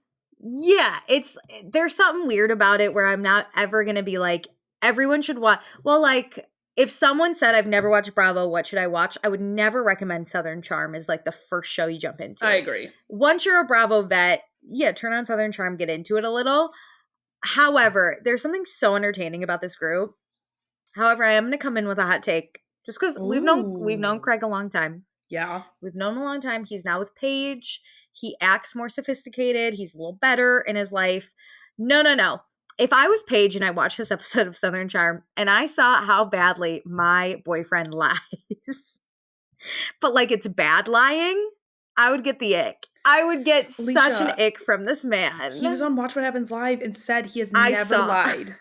He's like, I've never lied. And even, who was he with? That was like, I don't know. Because someone was literally like, and Andy's like, did you watch the episode? And Craig's like, no. And Andy's like, we had a montage of it. No, he said he did watch and he disagrees. I believe that Craig believes he has never lied.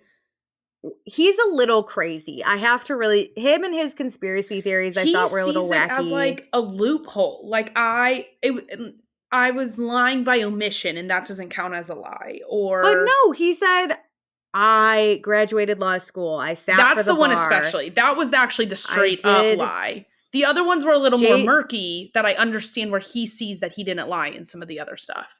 So now he's like, JT called Patricia a bitch. I've never lied. And even Shep was like, I don't remember that. Yeah.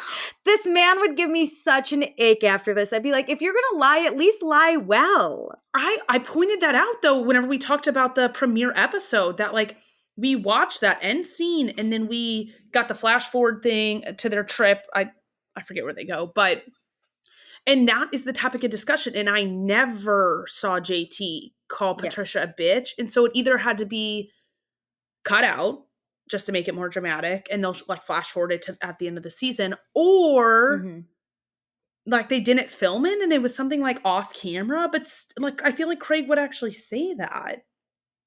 I don't know. Craig really is a Nick. I'm going to be pissed if he makes me like justice for JT. I mean, at this point. But I don't want to go full justice for him because I don't like him either. I know, but like he's lying to Miss Pat like that? I feel like Miss Pat. Like he's making it the whole season clearly. But JT did say this shit about Madison where he's like, Brett called me, thought me and Madison were hooking up because she wore my clothes. And I went, you gotta be fucking kidding me. This guy is battling cancer and he's concerned about you? I can't wait. Like we're filming while it's airing tonight. And so for those like listening, we haven't watched this week's episode, or like by the time we're recording, we haven't watched it. I can't wait to watch it though, because that FaceTime clearly happened. Like there's no way JT would lie about that. But Madison's going to be like, you read into things so differently than the normal person, because my husband and I calling, laughing about me like being in your clothes does not mean I want you. Especially you. Yeah, I can't imagine Brett found it that funny, because it'd be like me relaying a message. Meredith, I wore JT's clothes and impersonated him. You'd be like, oh, that's funny. But you wouldn't. Oh, that's what I think actually did happen, though, is like Madison said something about it. Her and JT she was cracking up. And he's not, because it like isn't. But he's like, haha, yeah, that's funny. And he's like, wow, like. It doesn't matter. He's insecure. Can you imagine you're that important that like. Somebody else putting your clothes on as a joke. That's how I feel. And then Whitney called Molly fat, which was crazy. So gross. It was a joke. I needed Patricia to come down harder on him. Fuck you, Whitney. This woman just opened up about how she has hormone issues, and so she's been struggling and all this stuff. And Whitney's like, you shouldn't eat that cupcake you don't sandwich. Need that. That's the last thing you need. Ugh. Yo. Fuck you. I appreciate Molly being open about it, because I can't imagine it like being a model too, where that's like also your job. Like as women, we all, and men, I'm sure men experience this too, but especially women experience a lot of insecurities with our bodies that any weight gain, like I feel like we take on and stress about, and you know, you just looked so down upon yourself. And so then seeing like somebody come on and talk about that was like so exciting. But then to immediately be shamed about food, it's like, okay, I don't want to talk about my insecurities, because then are people just going to use that as a joke? Yeah, that was crazy. And those were all the notes I took on Southern Charm. But okay, my last thing is switching off Bravo. So do you have any other Bravo stuff? All right. Other than to mention that the Summer House trailer is out. Oh, I have not watched it as we're currently recording this episode, but right after, Meredith and I are going to watch it together. I think have you seen it? I've seen it. I'm going to watch it and blind react. I'm going to put the reaction on the Patreon. Yeah, so come join us on Patreon for the blind. I can't wait to watch it again. I could watch it 100 times. I can't wait. Do you know the number one thing that surprises engaged couples? Take a guess. The sheer amount of decisions they have to make while planning a wedding. Indoors or outdoors? How many guests? Are kids invited? Controversial. Which cake flavor? Seriously, how do you even begin to figure out what's right for you? That's where Zola comes in. Zola has everything you need to make every wedding decision a piece of cake, from choosing your dream wedding venue and vendors to deciding how to best spend your budget. With tons of customizable wedding websites, save the dates, and invites, every detail will feel like you. Zola will even help you choose the gifts, experiences, and cash funds you really want. The next thing you know, you've planned your whole wedding all in one place. From getting engaged to getting married, Zola has everything you need to plan your wedding in one place. Start planning at Zola.com. That's ZOLA.com. It is Ryan Seacrest here. People always say it's good to unwind, but that's easier said than done. The exception, Chumba Casino. They actually make it easier done than said, or at least the same. Chumba Casino is an online social casino with hundreds of casino-style games like slots and blackjack. Play for fun. Play for free for your chance to redeem some serious prizes. Sign up now and collect your free welcome bonus at ChumbaCasino.com. Sponsored by Chumba Casino. No purchase necessary. VGW Group. Void where prohibited by law. 18 plus terms and conditions apply. Recently, a new client called me and started by saying, Mr. Morgan, I really need your help, but I'm just a nobody. Those words stunned me, and I immediately called him back, and we're now helping him and his family after a terrible accident. I'm John Morgan of Morgan & Morgan. Everybody who comes to our firm at their time of need is a somebody. I grew up poor, but my grandmother was like a queen to us. At Morgan & Morgan, our goal is to level the playing field for you and your family at your time of need. The insurance company has unlimited money and resources. You need a firm who can fight them toe-to-toe. For right at 30 years, we have fought them in courtrooms throughout America. Our results speak for themselves. And always remember this, everybody is a somebody, and nobody is a nobody. Visit forthepeople.com to learn about our firm, Morgan & Morgan, for the people. Injured? Visit forthepeople.com for an office near you. Okay. The finale of Survivor was this week, and I know we great. talked about it earlier this season. So, to give you some background about what's been happening since, the last time we talked, I was like, who the fuck's going to win this? Because nobody's really doing anything. And it's not that they weren't doing anything, but there was no clear winner. Every time somebody rose to the occasion, people immediately got them out. So it was like, you don't want to make any big moves or do anything, but you obviously have to do something. This is Survivor. Mm-hmm. So we were left with 5 people, or we had 6 people last week, the week before the finale, and they made it like a 2-week finale thing. It was kind of stupid. Ooh. But we showed up this week with 4 people left, and it was 2 of my people left on my draft board, Teeny and Sam. Didn't really think they were going to win. Did you like Teeny? I did, but she did not play a good game. She did not deserve it. Was not rooting for her.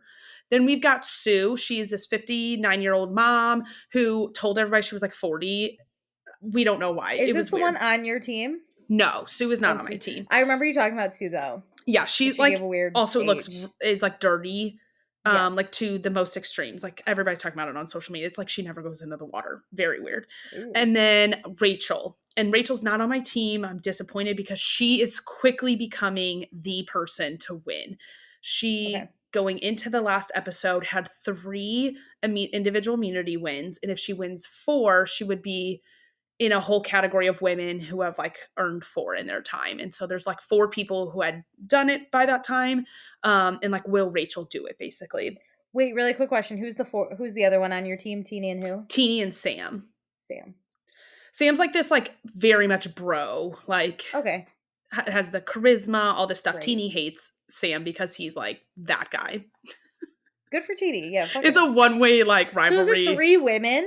3 women. Yeah. I love. Yes. Okay. Yeah. It was really exciting. So in the last few weeks, I've been really hyping up Rachel. Like that's who I want to win despite my draft board. And I'm like, I need Rachel to win, but she has basically had to outright win every immunity idol. One time she didn't win it and she overheard people talking about how she was going to go. So she played her hidden immunity idol like perfection. Good for her. So they go into this final competition. She has to win, or we're at the point where you can make fire and stuff, but she's like, I need to win this, you know, like, so she won. Yeah, I already said she had an outright win, but I'm just like really stressed for her because she doesn't have the strategy. She just basically has to be a winner.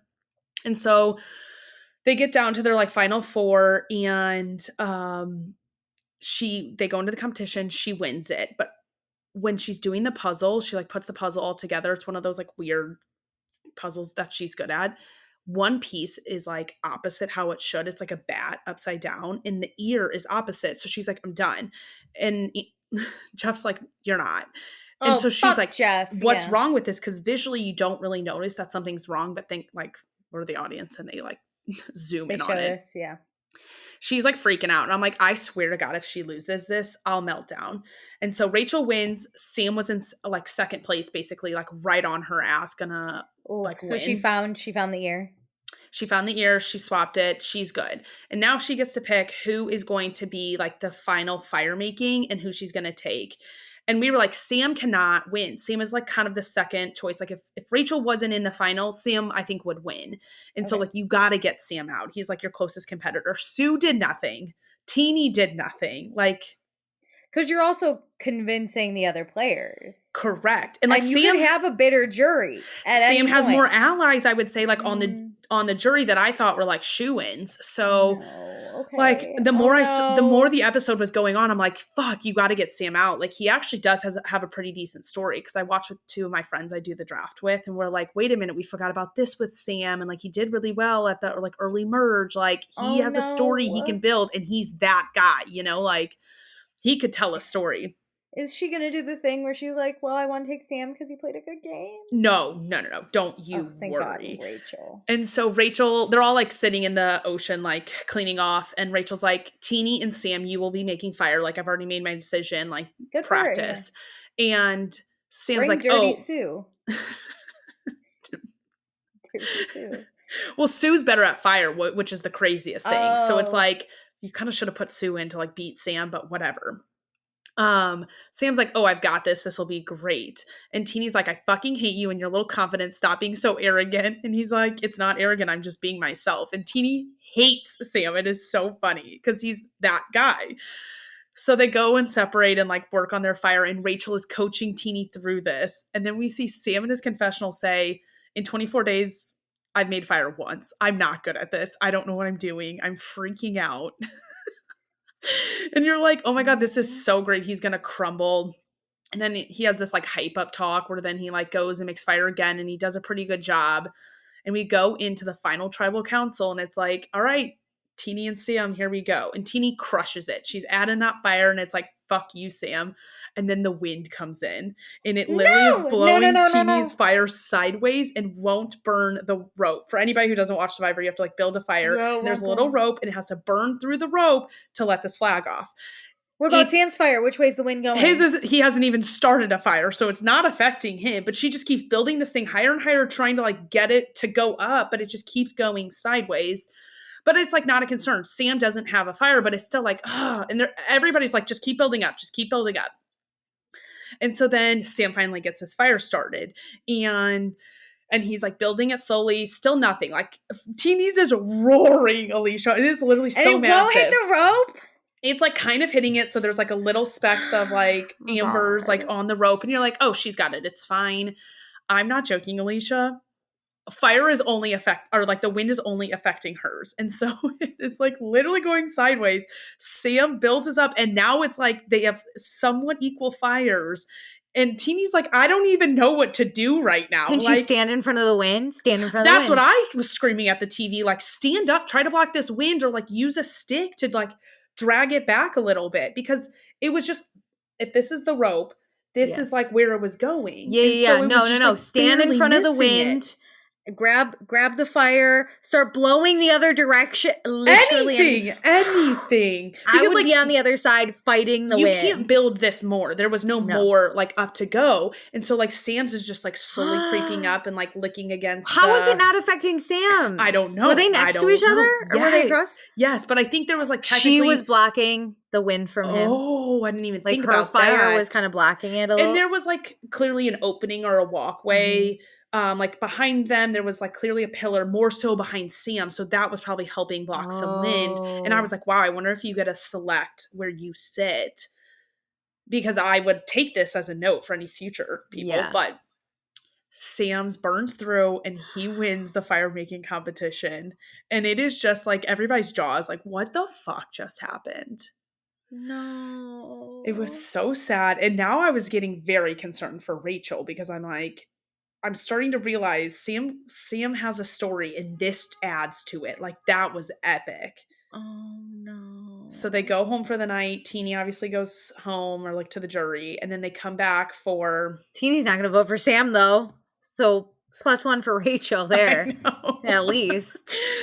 So they go home and then they come back for their final tribal council where they start giving their speeches. And Sam, like the man he is, interrupts Rachel anytime she's speaking to be like, that's not how it went. Which, like, to be honest, in the real world, hate it there too. But hey, you got to play that game back, Rachel. Like, you got to interrupt his shit and say like, you suck at this, you suck at that. And I started getting very nervous. I was like, she's just not good at boasting about herself. Like but we've seen that before. That's all a part of the game. It's about selling your story. And so I was so stressed because again, she had to win her way there and she had a lot of advantages. And so Sam's like, and she kind of was supposed to go home at one point. Somebody else gave her an advantage to leave tribal council where she would have been voted out.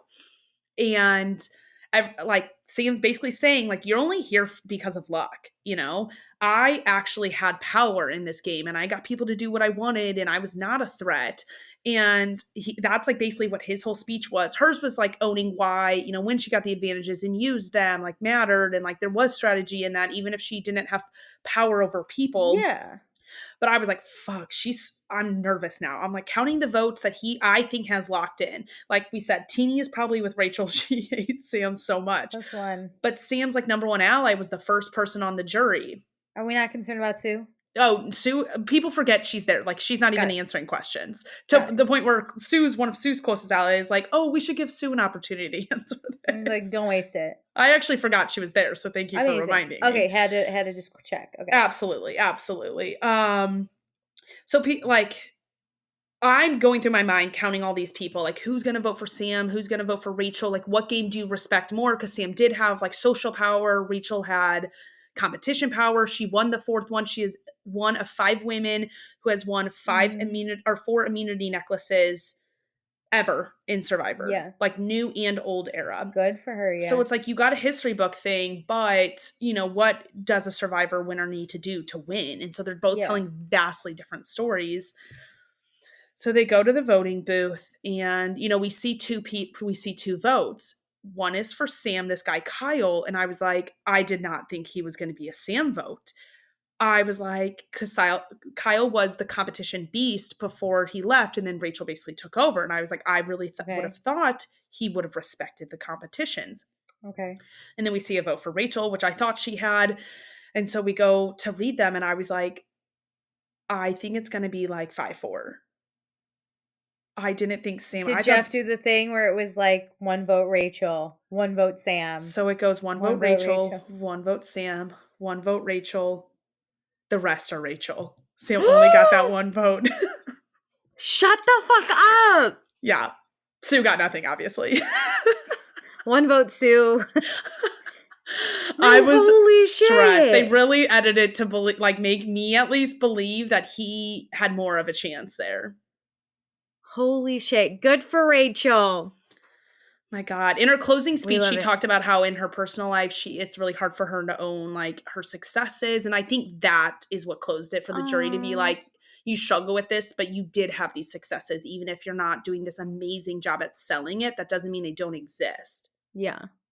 Oh, good for Rachel. I love a good win like that. It was so good. Oh my God. Yeah.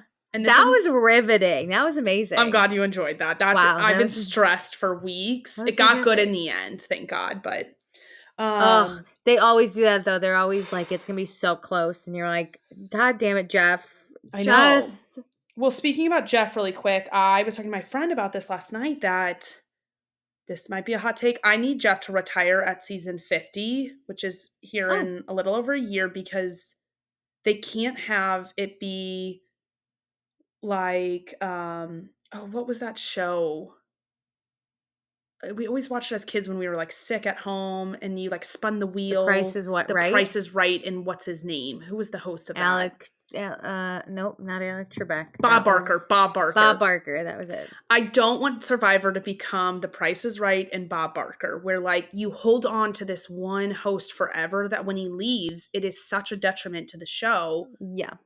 And maybe like old people still watched it, but me as a kid, I was like, we're done here. Like, No, if it's we're not done. Bob, it's nothing. It does come down to the host. Can I just say, though, Jeff is not my favorite host ever. I understand that. If I was on Survivor, I would be arrested for attempted murder because I would go That's how much you dislike him?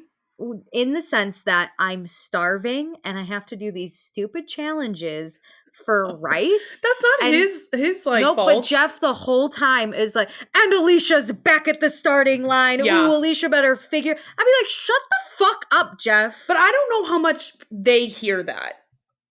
There have been some players that have been like, stop, Jeff. And he's like, and Alicia's angry with me. And I'm like, he respects it though. I've heard he respects it when they say stop talking to me.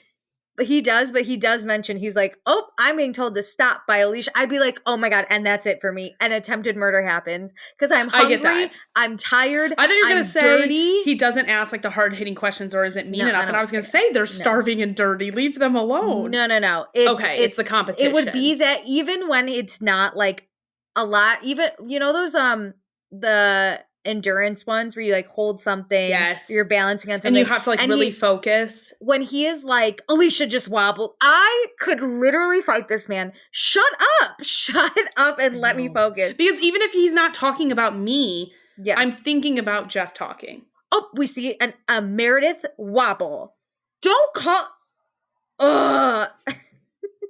I think Jeff does a great job so many other times. It is that moment that I'm like, I could never be on Survivor. That's the role though, too. It's not like he probably wants to do that, but like the next host will do that as well. It has been happening for years. Yes. Since the beginning. Also when he's like, oh, Alicia has to win this or else she's probably gonna be out. And I'm like, oh my God, I know, Jeff. That is so different because like in Big Brother, which we love, like they go into their diary rooms and they are the ones narrating it back after the fact. Yeah. I mean, Jeff is hilarious and I love him again 90% of the time. But if I don't mind it watching, but if I was a contestant, I know that would drive me I agree. Because I do really bad when people start paying attention to what I'm doing. It stresses me out. I haven't slept in days. I'm covered in bug bites. I haven't had a real shower. My teeth are unbrushed. And I'm fucking starving. I'm holding this bucket of water above my head. For what? Yeah. For a fork and knife? That's what I get here? I'm so mad. Alicia, this new version's like 20 times worse conditions because like you don't get food. If you lose whenever they're still in their tribes, you lose or you get some food, but it often will run out and they not like they used to. They do not get the same amounts. And when you're in your tribes and you lose, Jeff takes your flint so you can't cook the rice. No, if I'm without fire, I'm going home. Yes. And they give them potable water so that's not like a restriction that you won't have water if you lose your flint because they like own an island now.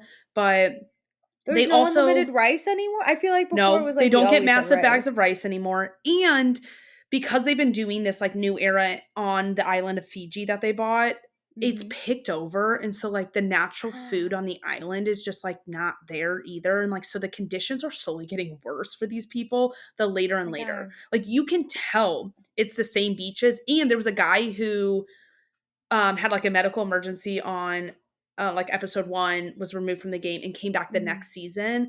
And I think when they merged or like they changed beaches or something, he was like, oh my God, this was my beach. And they were like, wait, really? And he was like, no, I remember this place. Eventually, no, you need natural. That's crazy. Give them some like they don't even move where their home is to different spots. No, give them some coconut. You can plant this shit. Come on. I know. Who would sign up for this show? I don't know. I don't even have.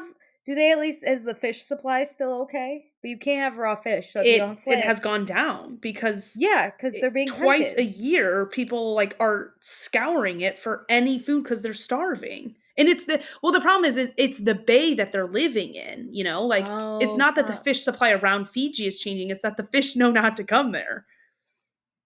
Fuck, dude. Because they can't, like back in old seasons, I remember they used to like, row their little boat out and they would go to other parts of the area, but I don't think they're allowed to because they own this small island that they don't want them exploring and finding like the other camps. That's crazy. Also, if twice a year people are coming to this island to constantly take the fish supply, they're not going to be able to repopulate it naturally as fast. So no, that's not fair. You need to give these people the rice. You need to keep them fucking alive. People are like, all right, we're over this new era. Like, go back. But they won't because it's cheaper to produce.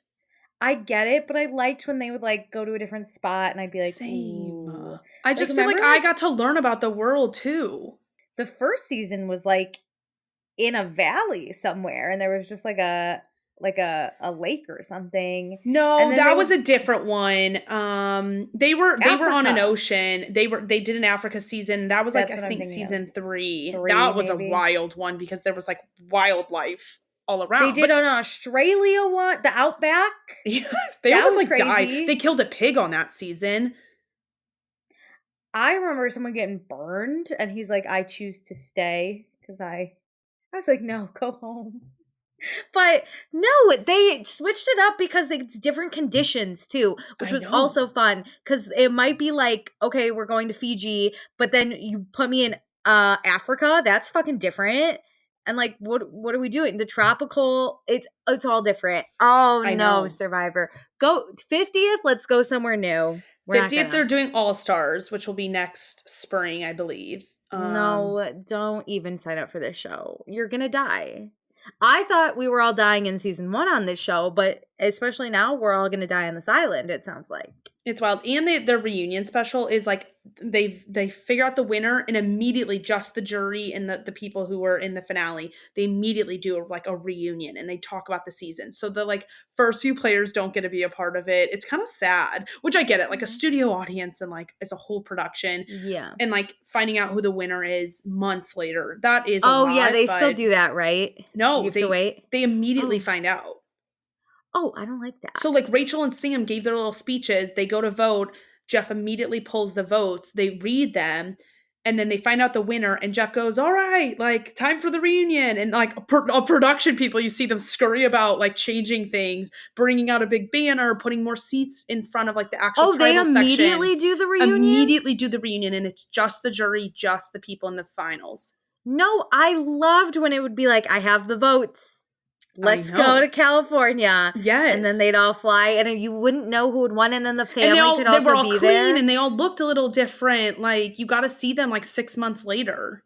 Yeah. Cause then you did catch ups and that was fun. If like when Boston Rob got together with what's her name? April or something like that. Amber. Yeah. And then we got a catch up of them and they're like, we're dating. And everyone's like, oh my God. Or like we get engagements. Cause like, you went through this traumatic thing and then we get to see your families. Remember who was the villain? Johnny Fairbanks? Yes. We got to see his grandma. Like, come on. No, we don't get that. Survivor. Just saving a buck. Come on. No, CBS is rich beyond their years. They can't do this. They can't do Survivor anymore. Maybe don't do it twice a year. Do it once a year. It's such a hit. You have to produce it twice a year, but it's worth it. Like the ad dollars are incredible. It's going to end up like the challenge did, where people stop watching it because there's a new challenge every 5 minutes. And I haven't even finished this. This one is way better spaced out. It's twice a year. They literally have it the exact same time every year. Yeah, like it's exactly what I want. I want it twice a year because it's only a few weeks. It's not as long as most of these reality TV shows. I guess, but like, give me the studio audience. I know. That was my favorite part. I think, listen, I get doing a few Fiji seasons, but then like mix it up a little bit and go somewhere else as a surprise. Replenish Fiji because you can let that shit grow back, please. Come on, and then send them to a different island somewhere, and then we'll come back. Yeah. Great. Are you listening to anything? Nothing of consequence. Me neither. Great. So this is the end. We're going to let Fiji replenish for Survivor, and we're going to take 2 weeks and we're going to replenish our minds and souls. That was so dumb. I loved it. Anyway. As always, thanks do for all joining. The things. Happy holidays. Bye. Looking for excitement? Chumba Casino is here. Play anytime, play anywhere. Play on the train, play at the store, play at home, play when you're bored. Play today for your chance to win and get daily bonuses when you log in. So what are you waiting for? Don't delay. Chumba Casino is free to play. Experience social gameplay like never before. Go to Chumba Casino right now to play hundreds of games, including online slots, bingo, Slingo, and more. Live the Chumba life at ChumbaCasino.com. VGW Group. No purchase necessary. Void where prohibited by law. See terms and conditions. 18+.